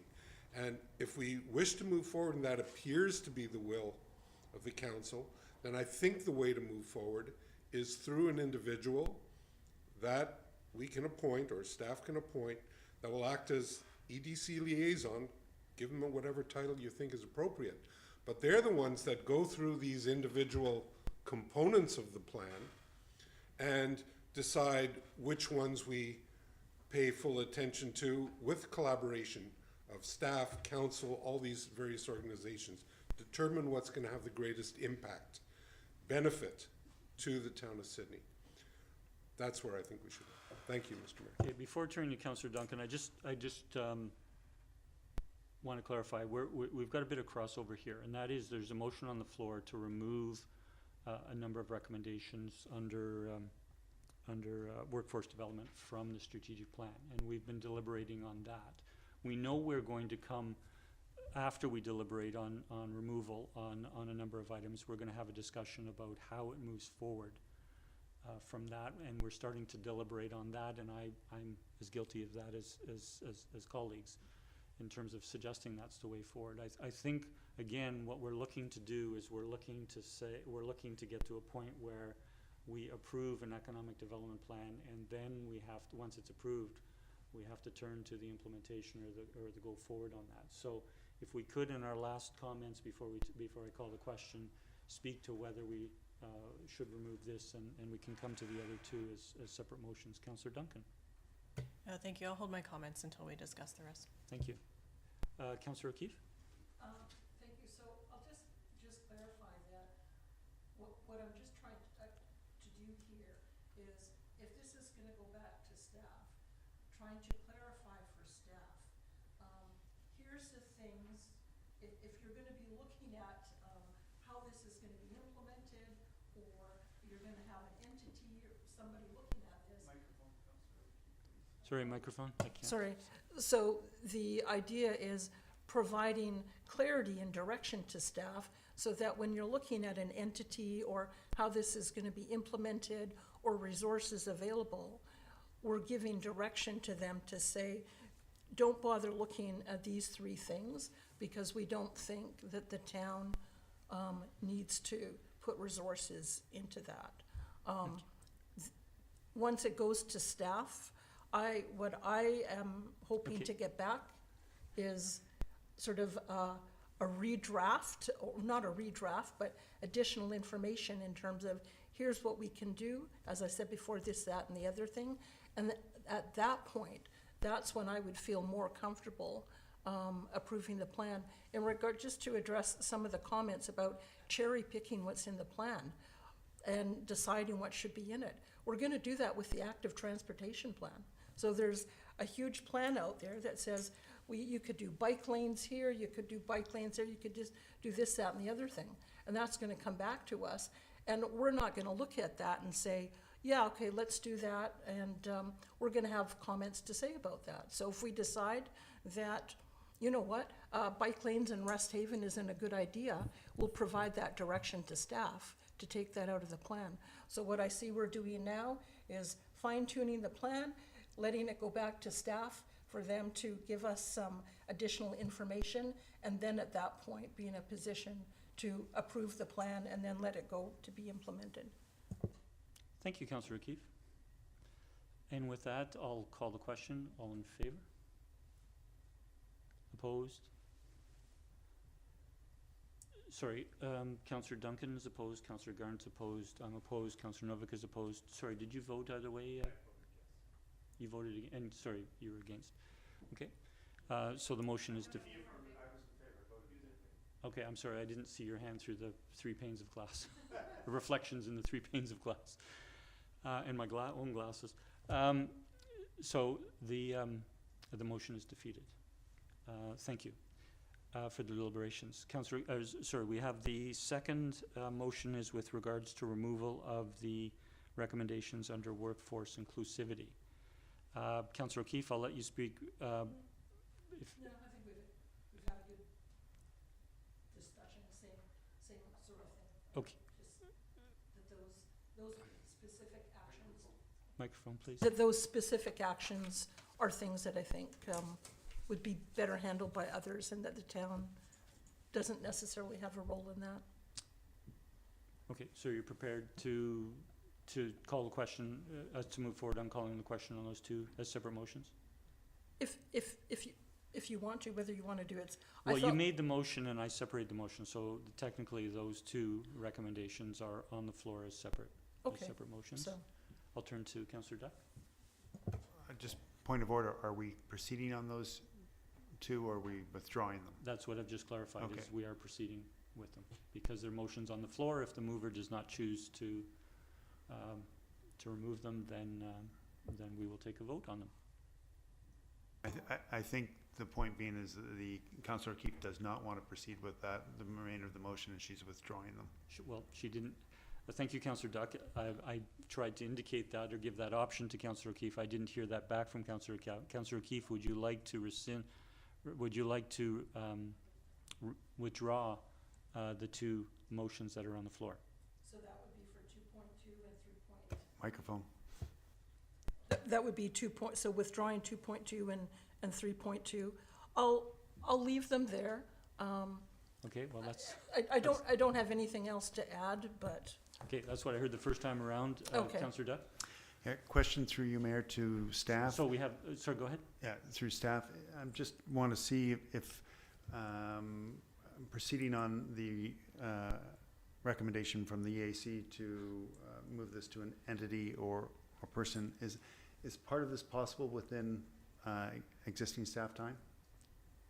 Sorry, Councillor Duck, we have a motion on the floor to withdraw recommendations from the Economic Development Plan. In terms of a question about staff resource with regards to the EAC's recommendation, I don't think is on the topic.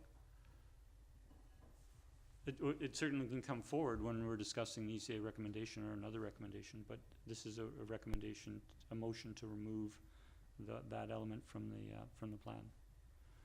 Further discussion? Seeing none, I'll call the question. All in favor? Opposed? Councillor Duck, Councillor Duncan, Councillor Garnett, myself, and Councillor Novick are opposed. The motion is defeated. And we have the third motion now on the floor. Any further discussion? Seeing none, I'll call the question. All in favor? Opposed? We have Councillor Duck opposed, Councillor Duncan opposed, Councillor Garner opposed, myself opposed, Councillor Novick opposed. The motion is defeated. Okay, I'll turn to other members of council if there's any discussion with regards to the recommendations, and then I would ask council to give consideration to approving the ACTEV plan. But I'll turn to Councillor Duck first, and Councillor Duncan, then Councillor O'Keefe. Again, through you to staff, is there capacity within staff to look at this motion as presented by the EAC to address anything within the economic plan, or does it need to go beyond that? Thank you. Thank you. Through the mayor to Councillor Duck. So is the question, does staff have the capacity to respond to the recommendation that's being presented by the EAC back to council in terms of a potential lead entity? Correct. Yes, staff can do that. Thanks for the question, Councillor Duck. I'll turn to Councillor Duncan.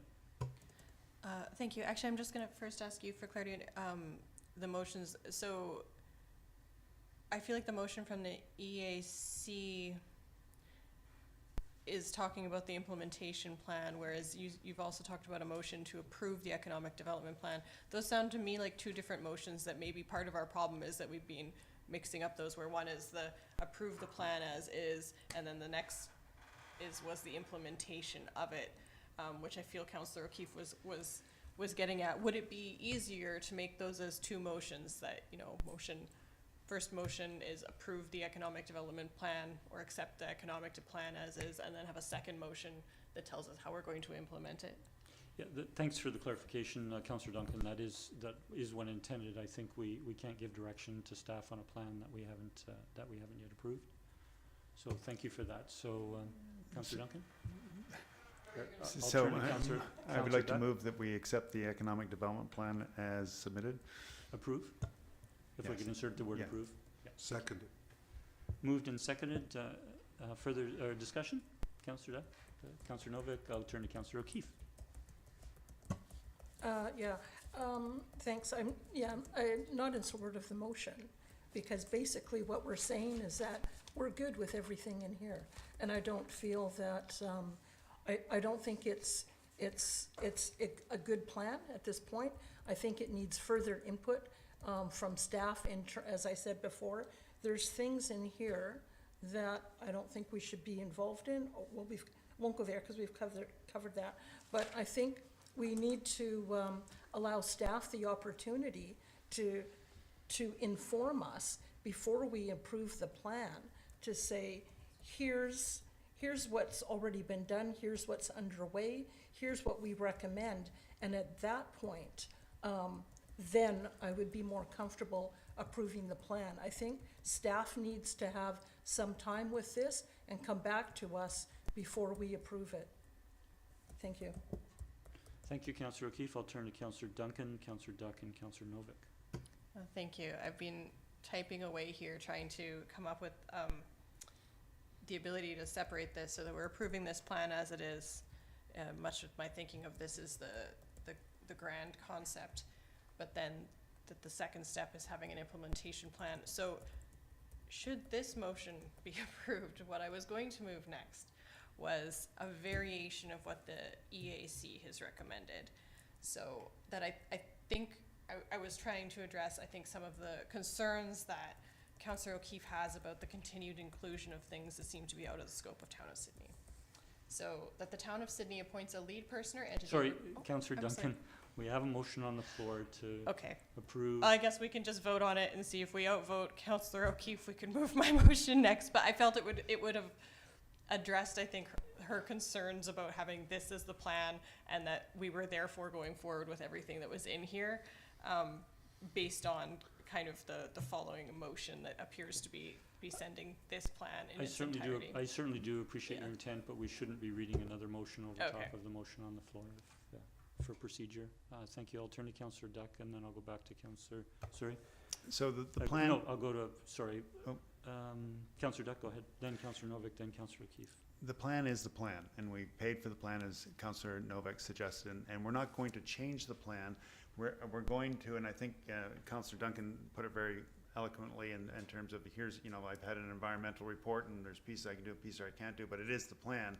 And now we're just, that was my question was directed to staff, is that the next step is to pass that plan to staff, for them to look at and go like, yes, no, whatever, and come back to us and say, here are the resources we need for that.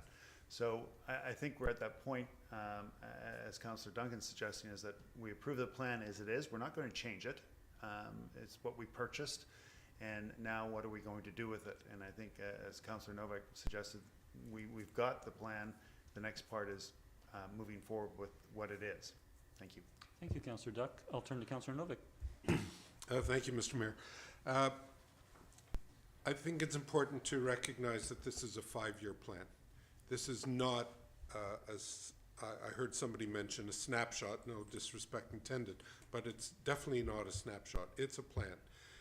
Is every element and component of the plan perfectly suited to us? Maybe yes, maybe no. I'm sympathetic with Councillor O'Keefe's concerns.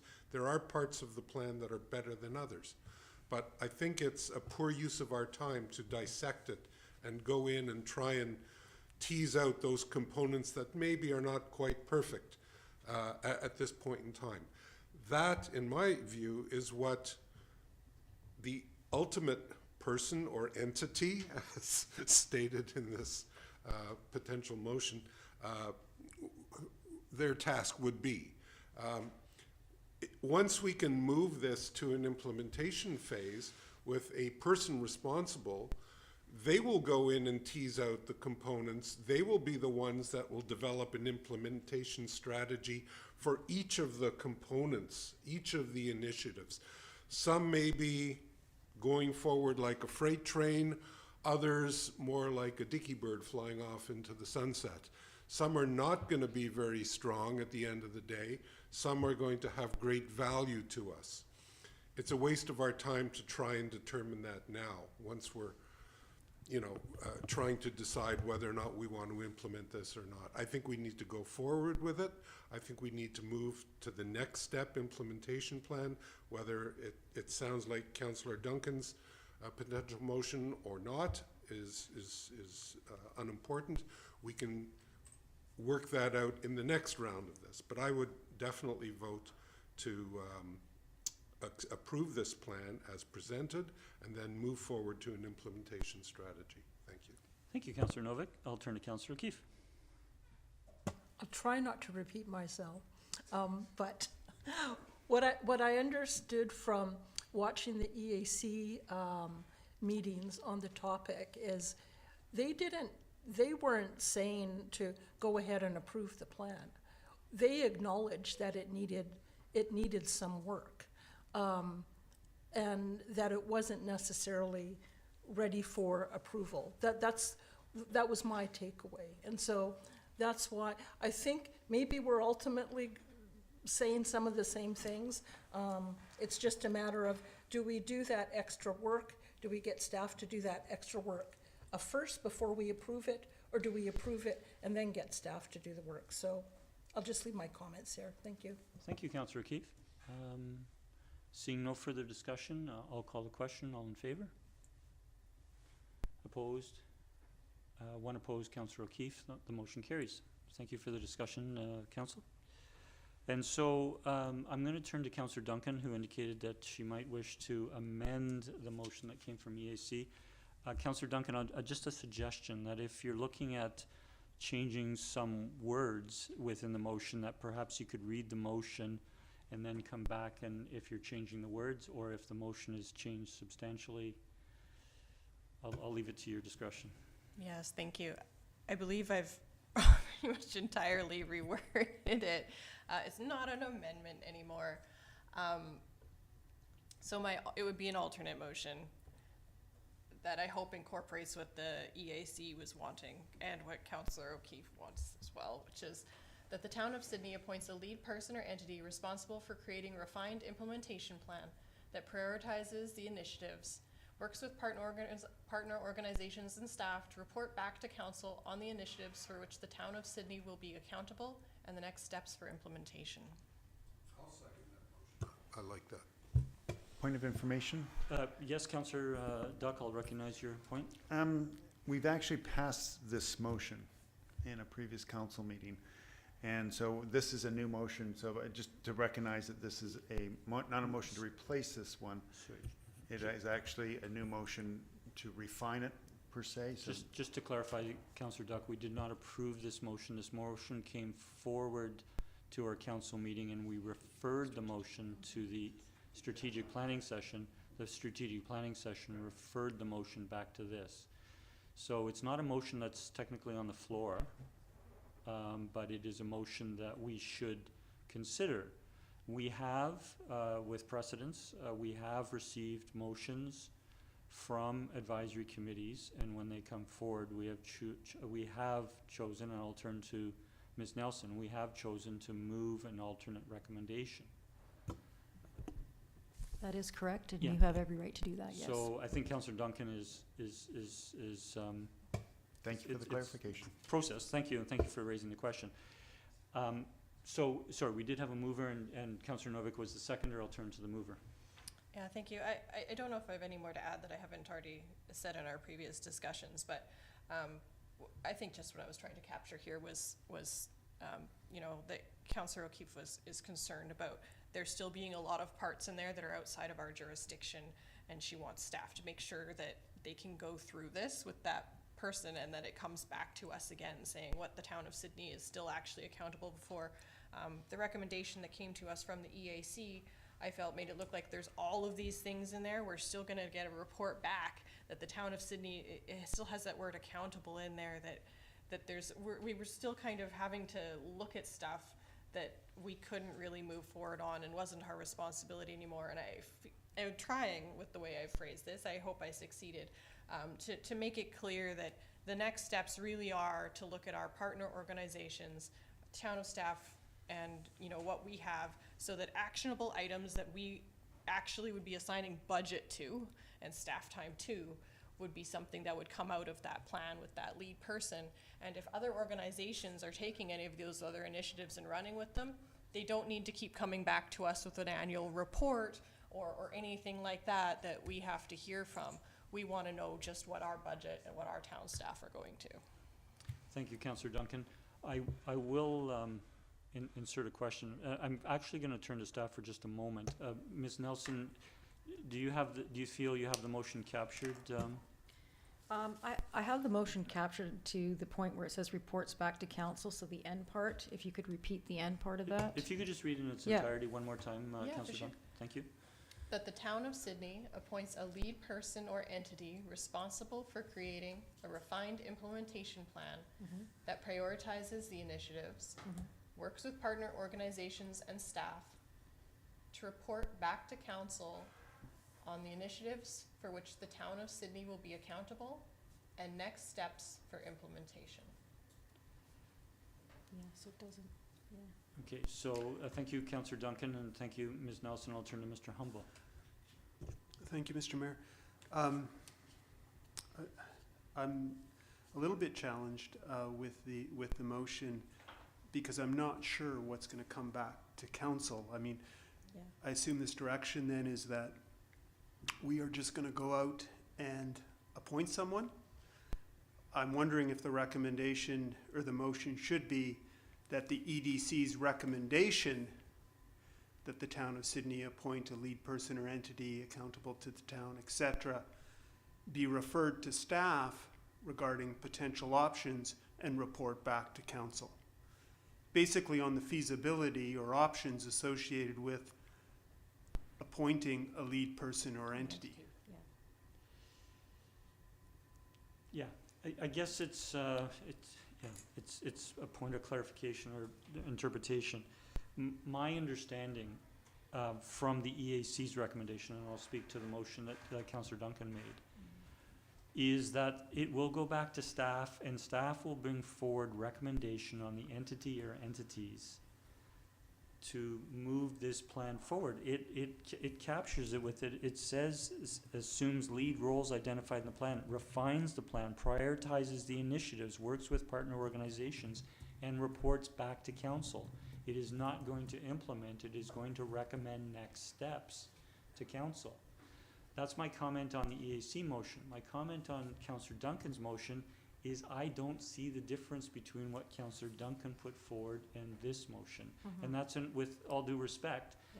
I see the word in the first sentence of the EAC motion, I see you only changed at the beginning the word accountable to responsible, and that you use the word accountable further in the motion. So I will turn back to you if there's clarification on how this motion is different, or if it addresses the questions raised by Mr. Humble. I suppose it's a legalistic thing, and it probably Councillor O'Keefe, having worked for the federal government, knows what I'm getting at.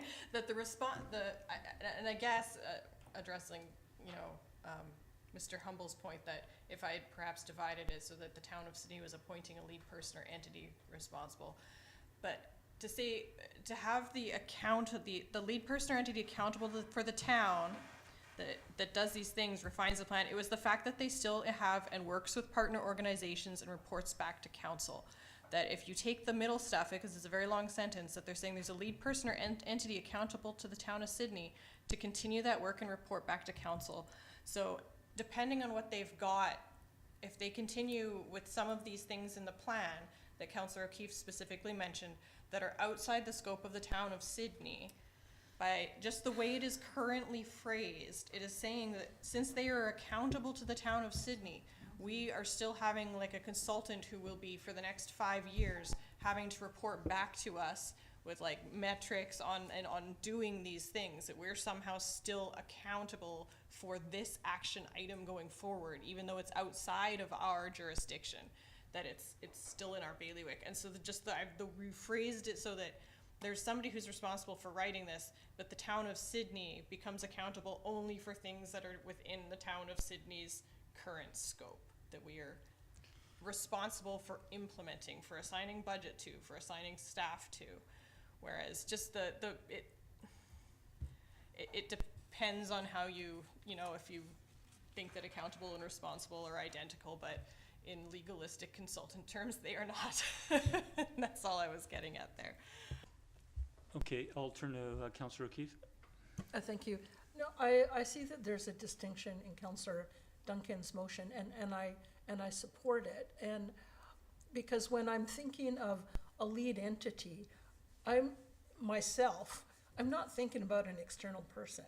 And when you watch the minutes from the EAC, the preference overall was to have someone within the town. Sorry, Councillor O'Keefe, I'm going to call a point of order. When you said the preference overall, the recommendation was amended at EAC to not solely be a town entity. It was amended to appoint a lead entity, the town of which could be the town of Sydney, or it could be an external entity. And so I don't think that sorry. was a representation of sorry. the AAC's. All I wanted to say was that it was going to be, the way that I'm understanding Councillor Duncan's motion is it's going to be left to staff to decide, can we do this internally or do we need outside help? And so when we talk about external entity, it might not be, it could be. And what I understood from your motion is that you were clear, staff would be going at this. And what I liked about it is that there would be something coming back to council to clarify what the implementation was going to be and determining priorities. So I liked that aspect. I thought it had more clarity than the EAC motion. So I would support it. I'm going to turn to Mr. Point of order. Point of order. Mr. Mayor, you assigned an hour to this, and we're at that point, so I'm wondering if we should either call the question or defer this to another meeting. Okay, I think with the motion on the floor that we can agree to extend. I appreciate you raising it, but I think we're perhaps nearing the conclusion here.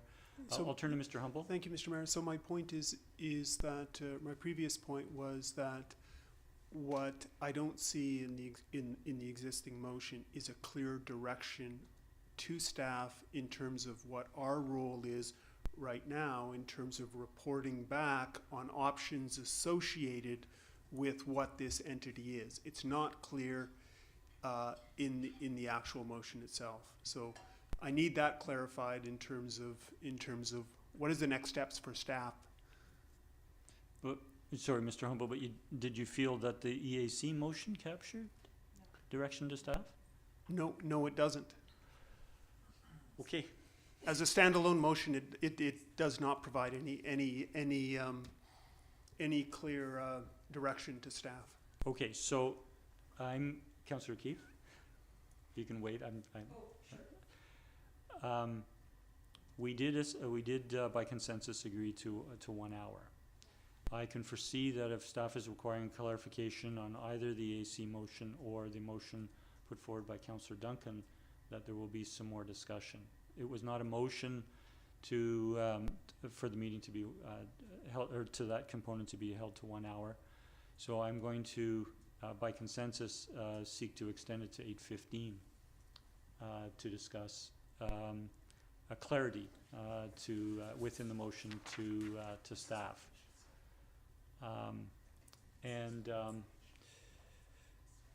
Sorry, I'm not sure who had the floor next or who's on the speaking list next. Councillor Duncan, it was your motion. Yeah, I guess I could, for staff's sake, I was going to amend my motion and add a point A, I guess that would be staff's direction on the next step, and then the motion as it is would essentially be point B. Yeah, okay, so I'm not gonna use the language of the motion here, I'm just gonna try to use general terms. And as the intention as I see this motion is for the economic development plan to go to staff, and they will consider a lead person, whether that's, I mean, lead person was something used within the ECDev plan. They will consider a staff resource or an external entity accountable to the town, responsible to the town, that assumes the lead roles identified in the plan. I would take out in the plan, just assumes the lead roles. While the plan makes details on a number of organizations, on a number of recommendations, we didn't receive feedback from all the folks we referred it out to. And so I would remove identified in the plan, that assumes the lead roles. That's not indicating that one entity, whether it's staff resource or whether it's an external entity, is going to do all of the recommendations. There could be different options, but staff would be considering recommending a lead, a staff resource or an external entity responsible to the town that assumes lead roles, refines the plan, prioritizes the initiatives, and works with partner organizations and reports back to council. So it's the town that works with partner organizations to move the plan forward. That's council that's setting policy that would establish those relationships. So, so that's my interpretation of what the go forward to staff would be. And I made the comment earlier that I didn't see a difference in Councillor Duncan's motion to the EAC's motion because I saw that intent in both of those motions. I would turn to Mr. Humble if he felt that in my description, does that provide direction to staff? It's in essence a rewording. I think, just throwing it out here as a suggestion, Councillor Duncan's motion is clear. However, what I suggest after, if it's passed, in the positive, if it's passed, that perhaps that motion be referred to staff to look at potential options in finding that appointed lead person or entity. So the situation that staff have is they have a direction. They have a direction that the town of Sydney appoint a lead person or entity. Staff needs to look at that and give council an option. Is it a lead person or is it an entity? So I think if this motion passes, you can do another motion basically saying that that motion be referred to staff for potential options on how to appoint, whether to appoint a lead person or an entity, something to that effect.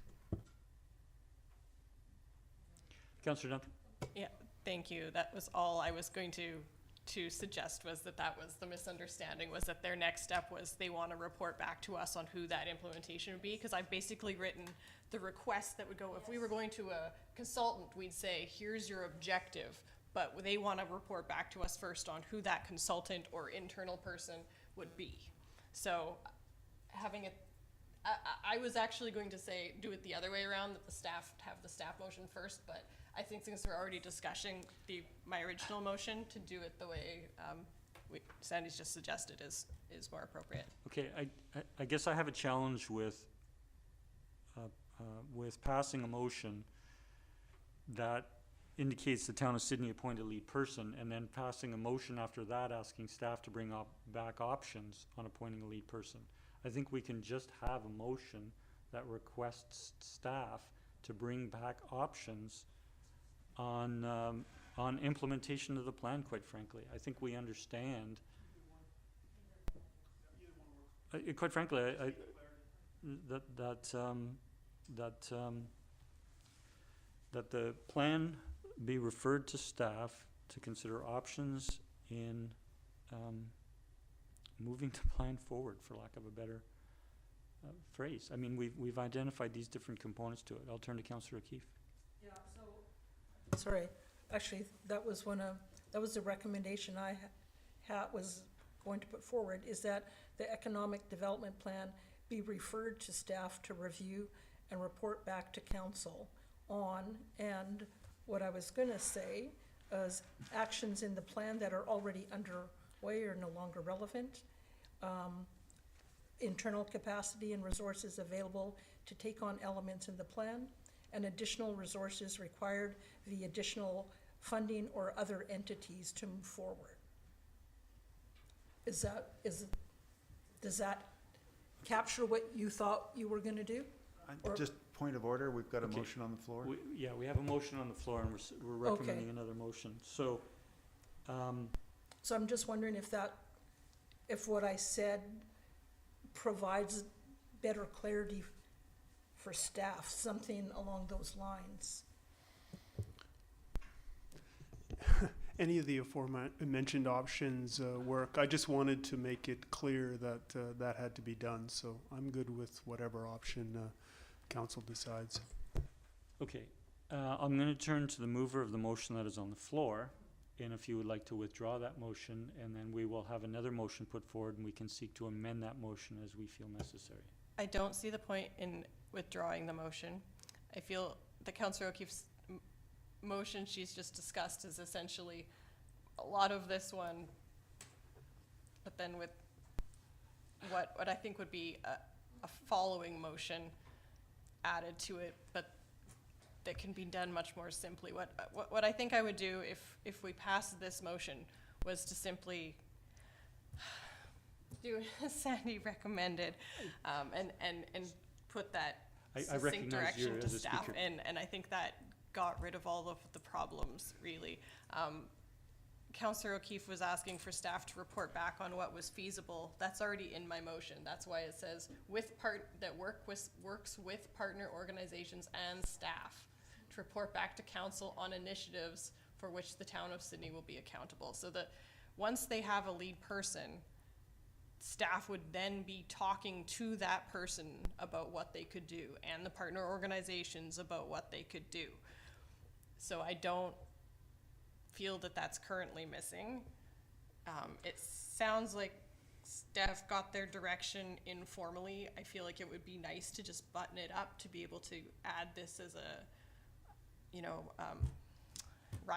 motion arising or a motion after this one, but that this one as it is, I think captures what needed to be captured already.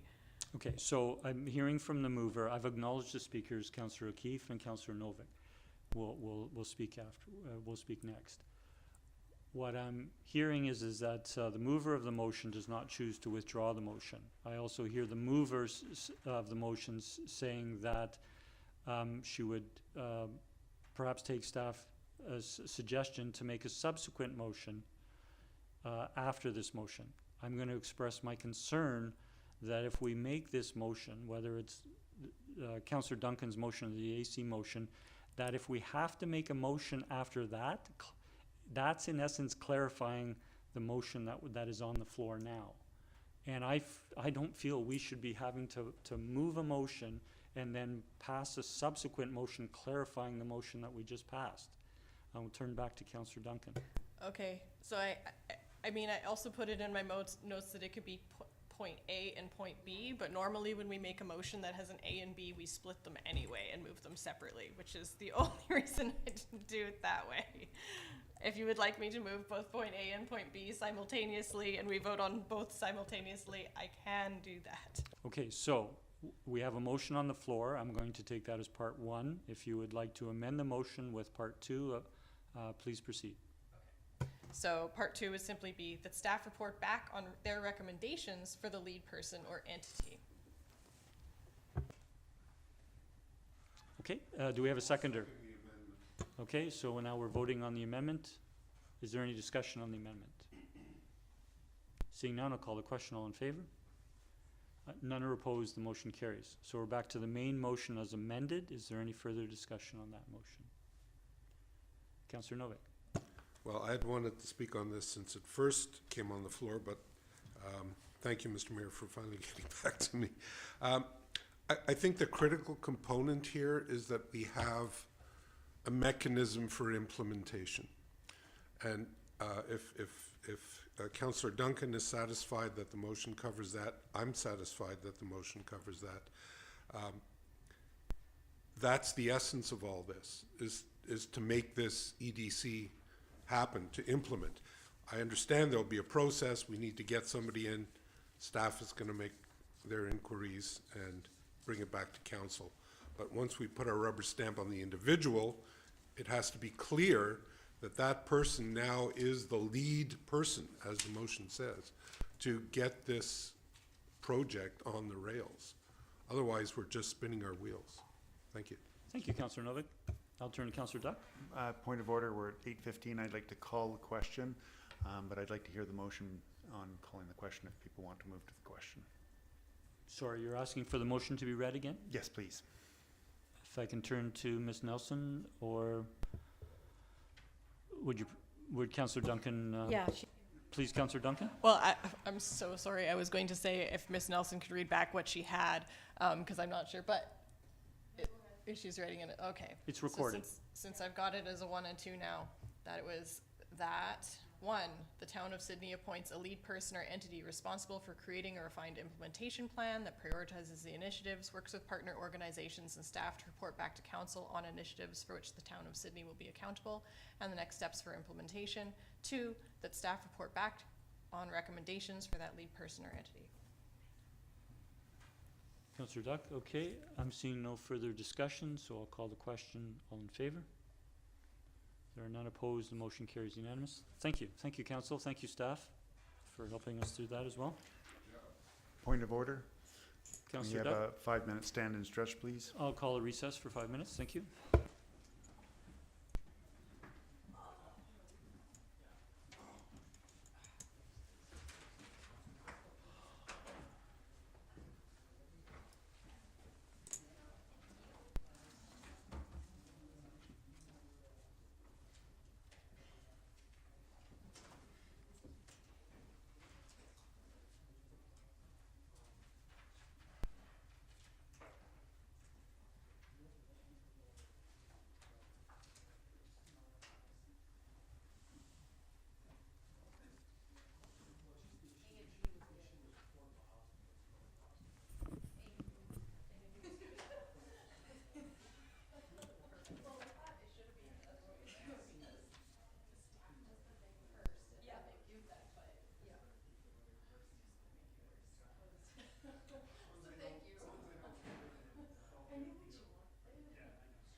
they've got a niche there.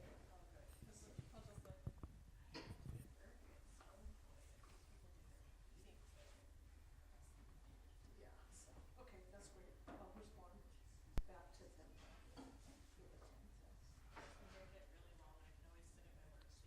Sarah, after that meeting, could you forward the agenda to, you have the agenda? Yeah, do you want me to forward it to you? Okay, if you could just forward it to me. Yeah, okay. And then we might want to have a conversation afterwards. Thanks. We could try to have a three-way conversation. It's not urgent. We should have a three-way conversation. Oh, sure.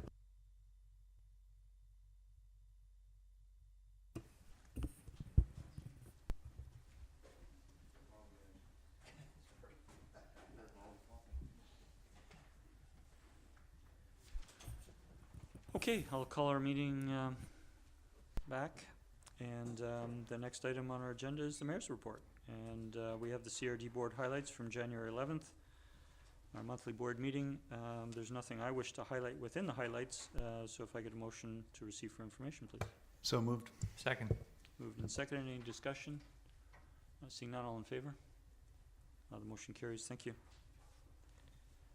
And the second is, I would make a recommendation that regarding the Sandwich Peninsula Literary Task Group, and my recommendation is that Councillor Novick be appointed as the council liaison to that body. Second. I have a seconder. I'll turn to Councillor Novick, and then Councillor O'Keefe. Thank you, Mr. Mayor. This came to me kind of vicariously after meeting with Sharon Walker, who's the chief librarian at the SNS library on Rest Haven. And she referred my name to the literary task group as a potential member of this group. This is literacy is for some reason becoming a big deal. One of my committee roles is as a trustee to the VIRL, and one of their strategic initiatives is to improve literacy on Vancouver Island. And this is a local version of that literacy project. And so it was recommended that I become involved. To be quite frank, I know very little about it. It's new to me. Just as I'm learning about the VIRL and the library programs, of which I have a meeting this Saturday, the first trustee meeting up in Nanaimo. But I'm very happy to take this on. It's not a huge responsibility. It's 6 meetings a year, and whatever I can do to help this project, I'm sure they would appreciate. So I appreciate the mayor making this recommendation, and I hope you guys would support it. Thank you. Thank you, Councillor Novick. Councillor O'Keefe. Thank you. No doubt literacy is important. However, my concerns about having a liaison is I'm not exactly sure how having a council liaison to literacy, how it connects to what we're doing. While I appreciate they're wanting to build awareness and support in the community, there's lots of community groups out there that would like to raise their profile and awareness of what they do. And so I guess my concern is if we support this, which I agree is a good thing, then other groups want to come forward, and we're doing good things here as well. We're trying to, get more childcare spaces, or the Cycling Without Age. There's lots of good groups out there doing things that would like to raise awareness, and knowing that we already have full schedules as councillors in terms of other committee work. I'm concerned about saying yes to this one. I would feel inclined that we'd have to say yes to others. So I'm leaning towards not supporting it for that reason. Thank you, Councillor O'Keefe. I'll turn to Councillor Garnett, then Councillor Dutt. Thank you, Mayor. If I might ask, is it the intention to add this to a liaison role permanently going forward, or is this just something that Councillor Novick wants to take on? No, this is actually the leadership of this group contacted me during the last term and asked to give some consideration to it. It noted at the time that both North Saanich and Central Saanich have had council liaisons to this body for a number of years. I don't know before last term, but I know throughout the last term. And so I'll leave it there. So this would go on the list of annual appointments that I bring forward. I'll support it. I do have some concerns over adding more liaison positions to the already full docket that we all have. So that would be my only comment. Thank you, Mayor. Thank you, Councillor Garnett. Councillor Duncan, and then I'll go to Councillor Duck was next, and then Councillor Duncan. Interesting, I thank Councillor O'Keefe for raising that, because in the last term you did remove council liaisons, and I speak specifically to the Sydney Community Association, and I think Councillor O'Keefe makes a very good point that are we opening the door to other liaison appointments that have existed in the past and were removed, and equally within our peninsula area, there are other liaison representations for community associations, as an example. So until that Councillor Keefe said that point, I'm now wondering if we should move this ahead. Thank you. Thank you, Councillor Duck. I'll turn to Councillor Duncan and then myself. Yeah, thank you. I'm supportive of this mostly because I know North Saanich and Central Saanich had appointees on here before. And Councillor Novak did point out, how this kind of overlaps with his work with the libraries, and he's capable of doing it. I share the reservations that Councillor O'Keefe has brought up about Jen broadly, because one of the things our council did last term was really go through those, and again, it's going to creep up. And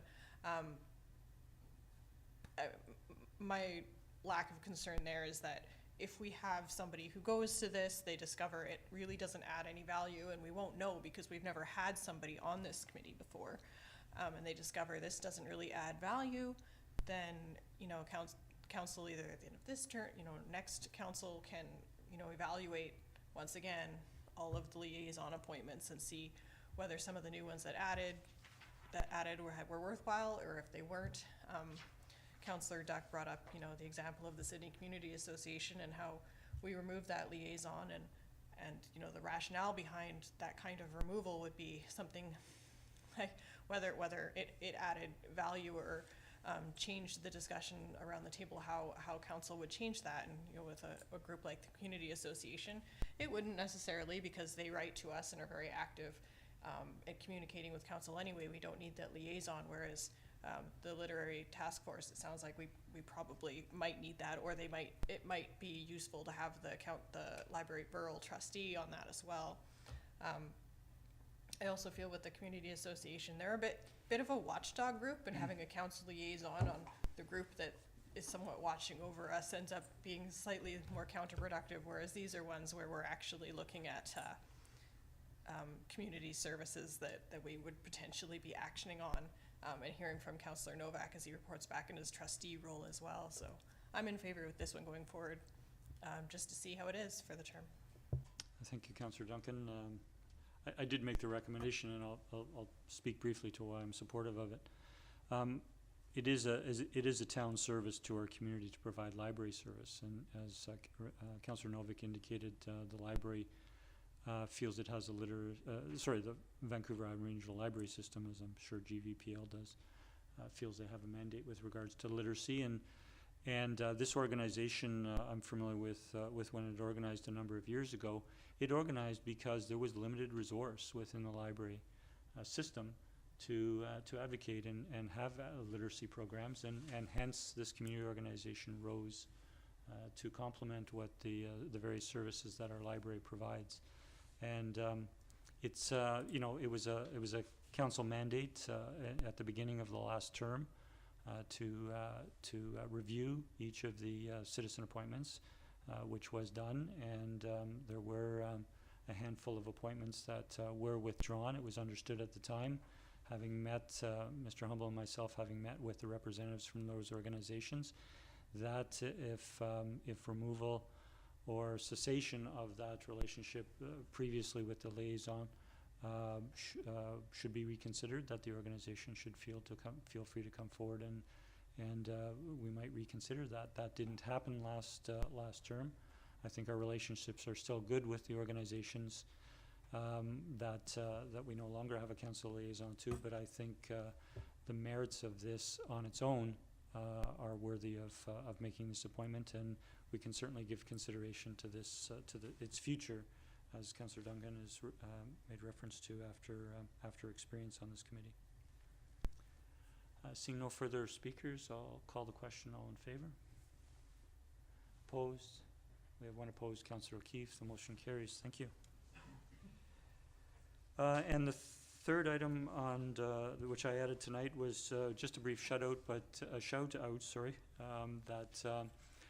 to when we had several more seats filled in the chamber at the beginning of the meeting, was that we are having our first council meet and greet of the beginning of the year. And for those who might be listening in or watching the meeting, we'll be having our first council meet and greet. This was something put in place before the pandemic by a previous council.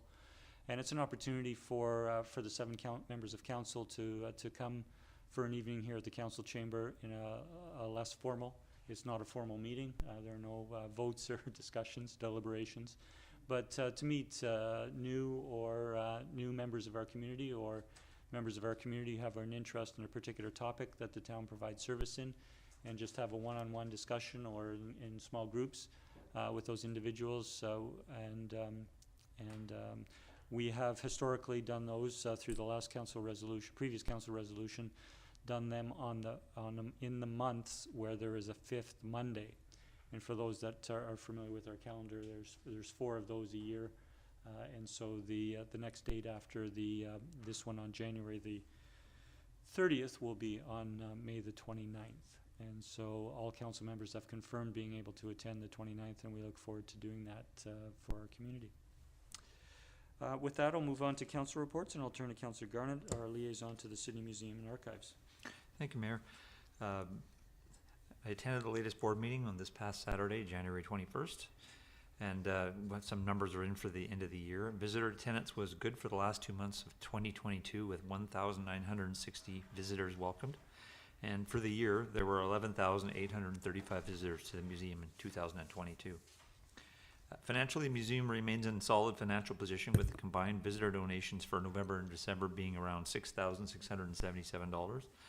The budget, as some from last council might remember, the visitor donation budget for the year was $25,000, and they came in at $41,217. So they really had a fantastic year. And the average donation for the year was $3.48, which apparently is up quite a lot. It sounds like not a lot, but it's up a lot from what it used to be. The Education and Outreach Coordinator was recently successful in receiving a $14,210 grant for operational expenses from Canadian Heritage. And the museum itself ended the year with a net income of just over $67,500. So they've had a really, really good year. The Lego exhibit is continuing and will run through March 31st. There have already been 4 school or youth programs of the Lego exhibit with the Education and Outreach Coordinator, with more booked in the upcoming months. Classes participate in a short tour and scavenger hunt, and then have some time to complete a Lego themed craft.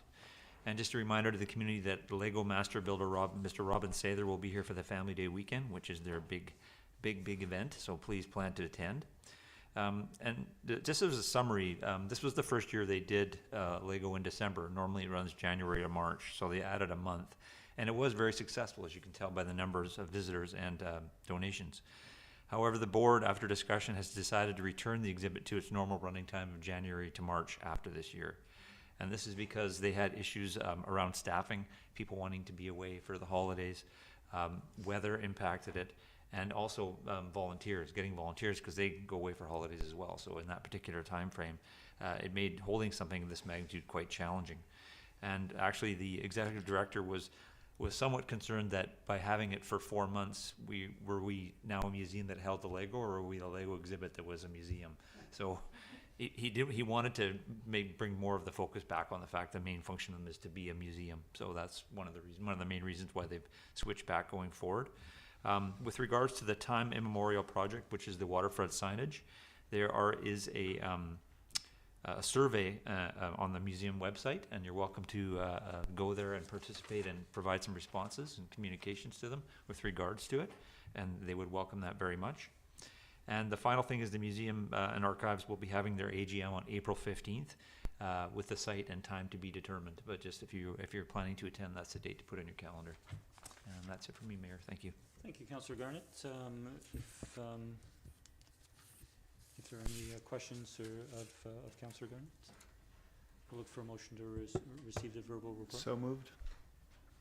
Moved and seconded. All in favor? That motion carries. Thank you.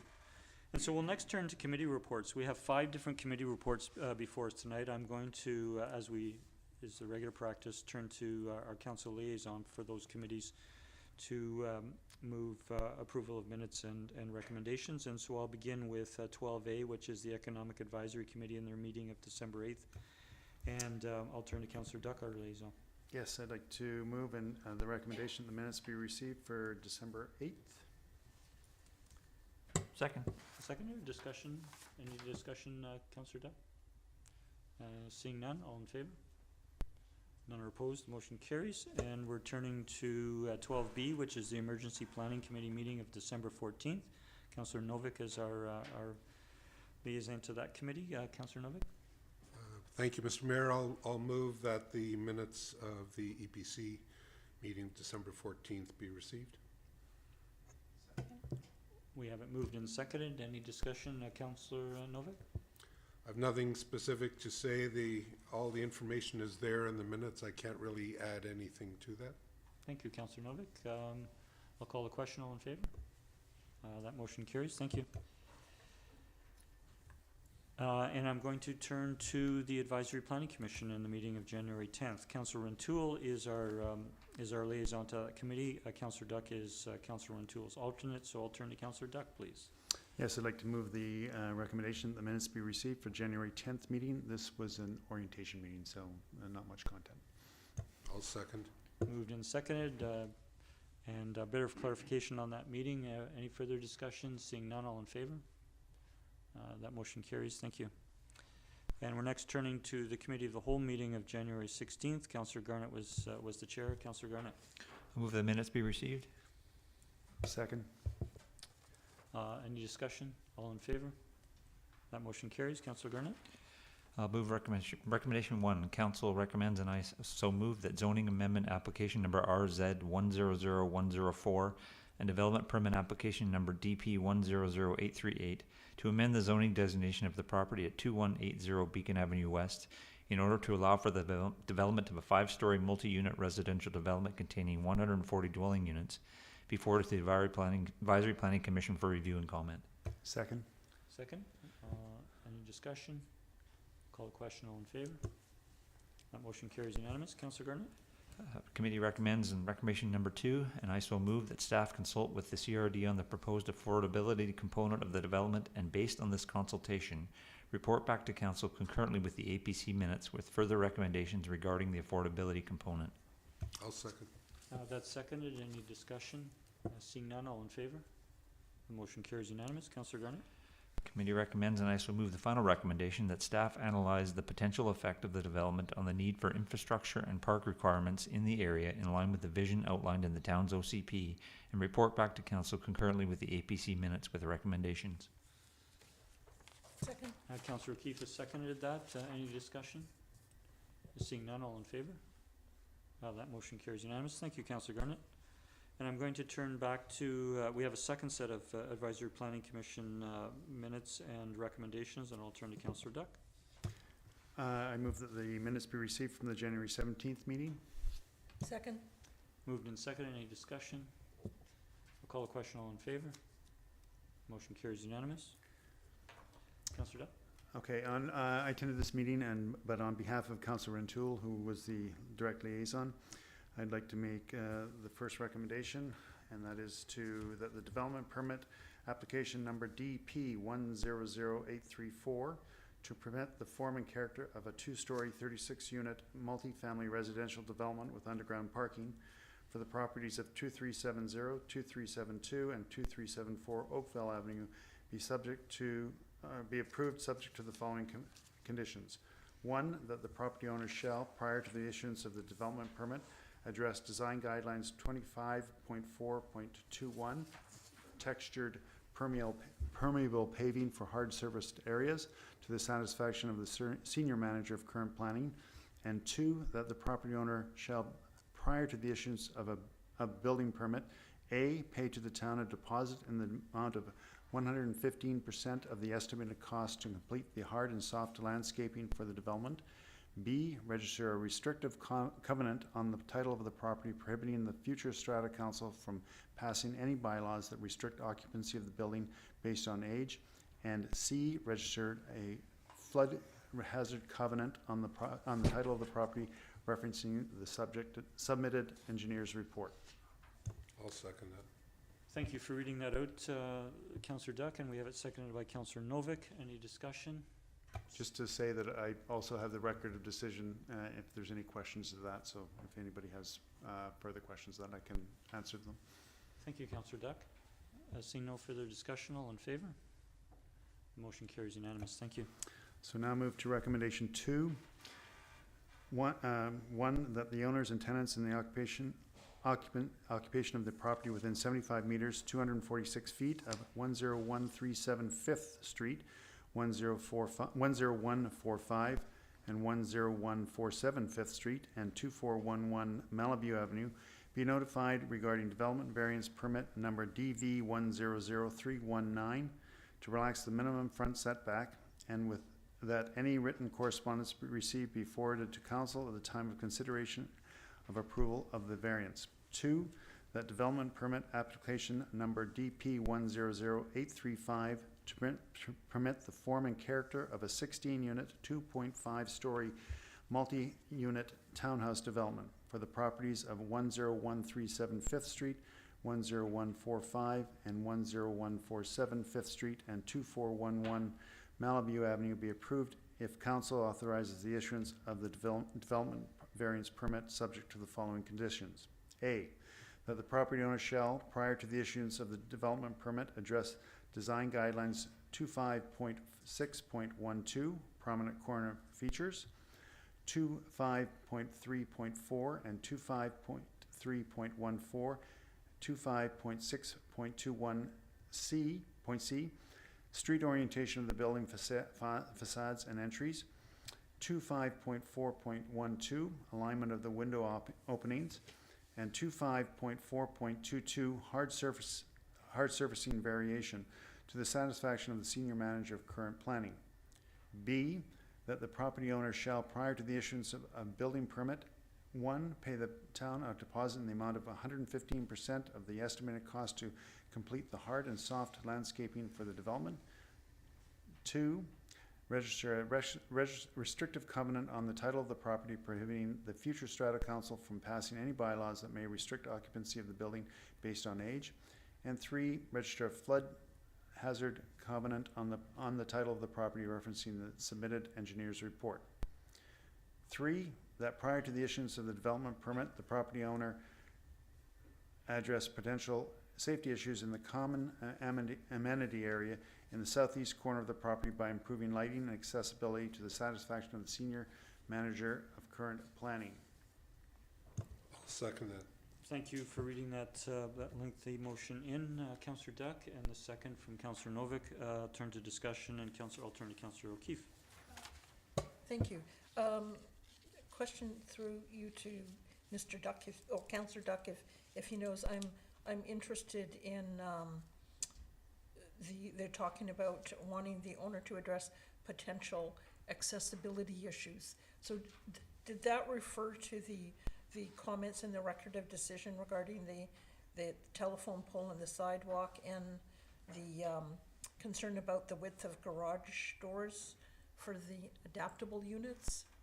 It did, and relative to the telephone pole in the sidewalk, that was referred to staff and not within the direction of the development permit. And relative to the accessibility at the garage level, it was indicated that's as much as they can get out of the property.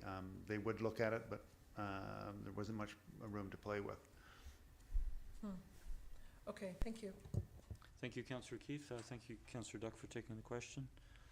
The motion is on the floor. Any further discussion? Seeing none, I'll call a question. All in favor? And that motion carries unanimous. And Councillor Duck, we have the last recommendation, which is much shorter. This one is much shorter. That prior to the issuance of the development permit, that the property owner address potential accessibility and safety issues of the common area in the southeast corner. Of the property. Yes, of the property, sorry.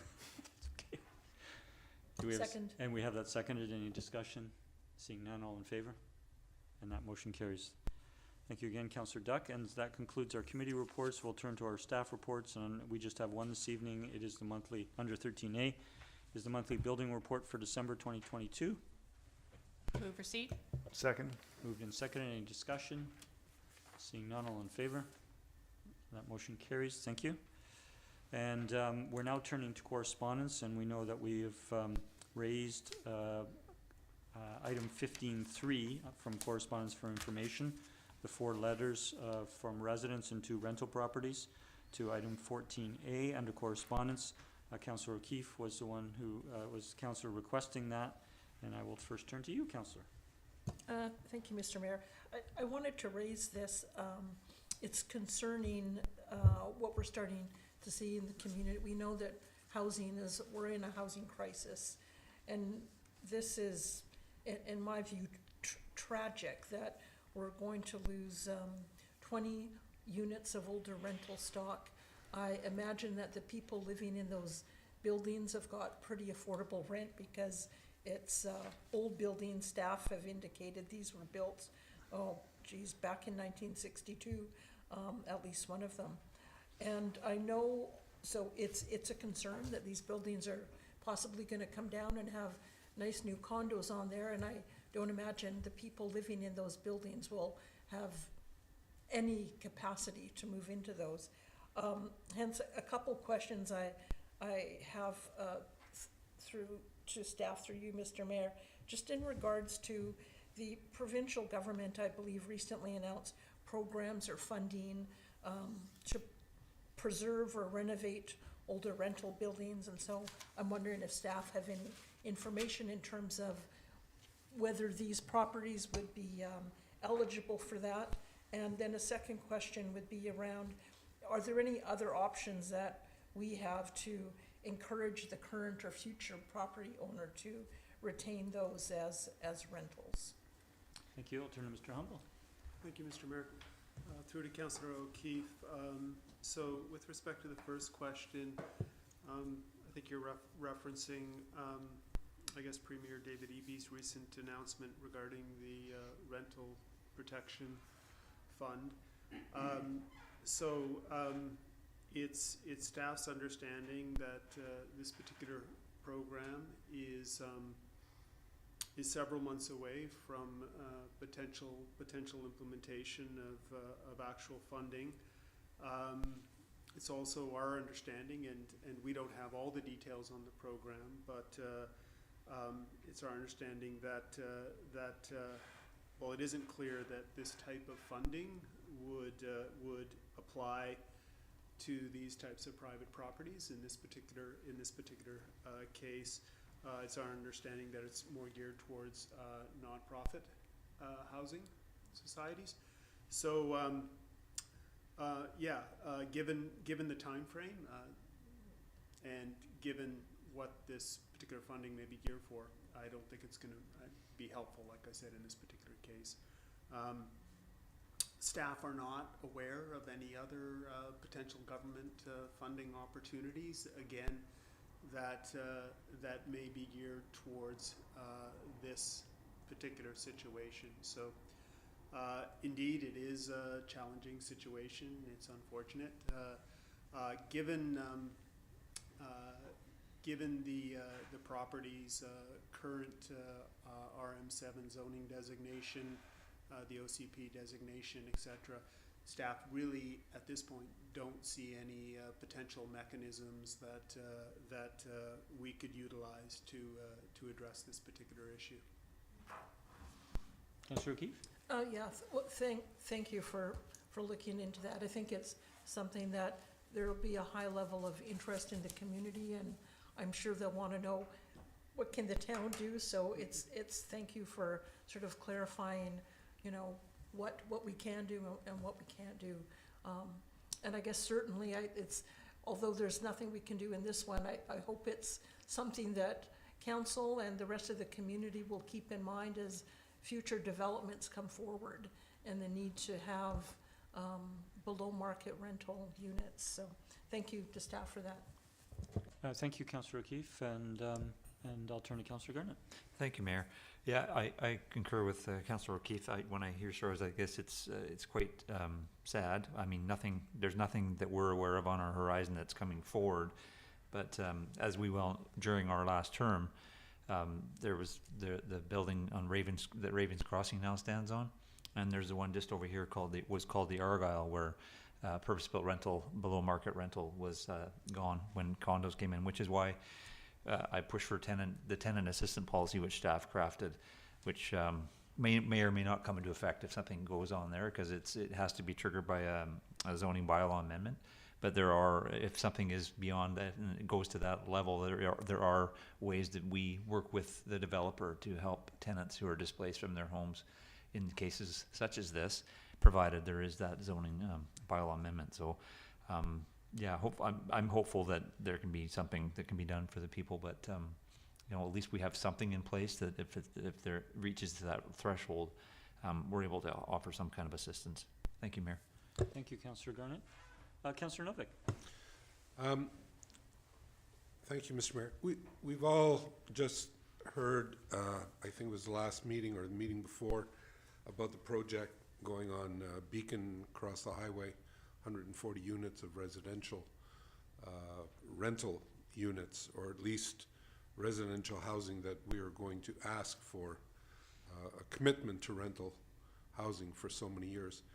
I'm wondering if there's any mechanism that we can use to encourage a developer of these properties to do the same sort of thing. I don't know what motivated the developer to proceed that way at, I think it's 2180 Beacon. But perhaps through Mr. Mayor to staff, we can get some clarity on what would be required to make that happen for new development. Thank you, Councillor. Mr. Humble. Thank you, Mr. Mayor. Through to Councillor Novak, and certainly I'm prepared to let Mr. Newcomb or Ms. Verhagen weigh in on this one, but I think the clear distinction between what is potentially motivating the proponent for 2180 to look at the affordability housing option there is the requirement for rezoning. There's a rezoning required associated with that particular development, and in this particular case, the land is already zoned for multifamily residential, so it very well could be strictly a development permit, and there may not be any zoning applied for in this particular case, or even variances. So again, the town has a clear, to use a bit of a blunt term, a bit of a hammer associated with 2180. We don't have that here. Thank you, Mr. Mayor, through you to Mr. Humble. Thank you. Thank you. Thank you, Councillor. Okay. Thank you for bringing that forward, Councillor O'Keefe. If we could have a motion to receive. Receipt for information. Second. Moved and seconded. All in favor? That motion carries. Thank you. And so then we have the remaining correspondence for information. Move for receipt. Second. All in favor? The motion carries. Thank you. And we have no notices of motion this evening, but I'll turn to Councillor Garnett regarding our motion to go on camera. Thank you. I'll move it as in the opinion of council that the public interest requires that persons other than members of the council and officers be excluded from the meeting to consider confidential matters respecting treaty negotiations pursuant to section 90.2B of the community charter, and that council continue the meeting in closed session. Second. We have that seconded. I'll call the question. All in favor? That motion carries unanimous. Thank you. And a motion to adjourn, please. So moved. Second. Moved and seconded. All in favor? That motion is unanimous. We will recess for 5 minutes and then go in camera. Thank you to staff for attending this evening. We appreciate it.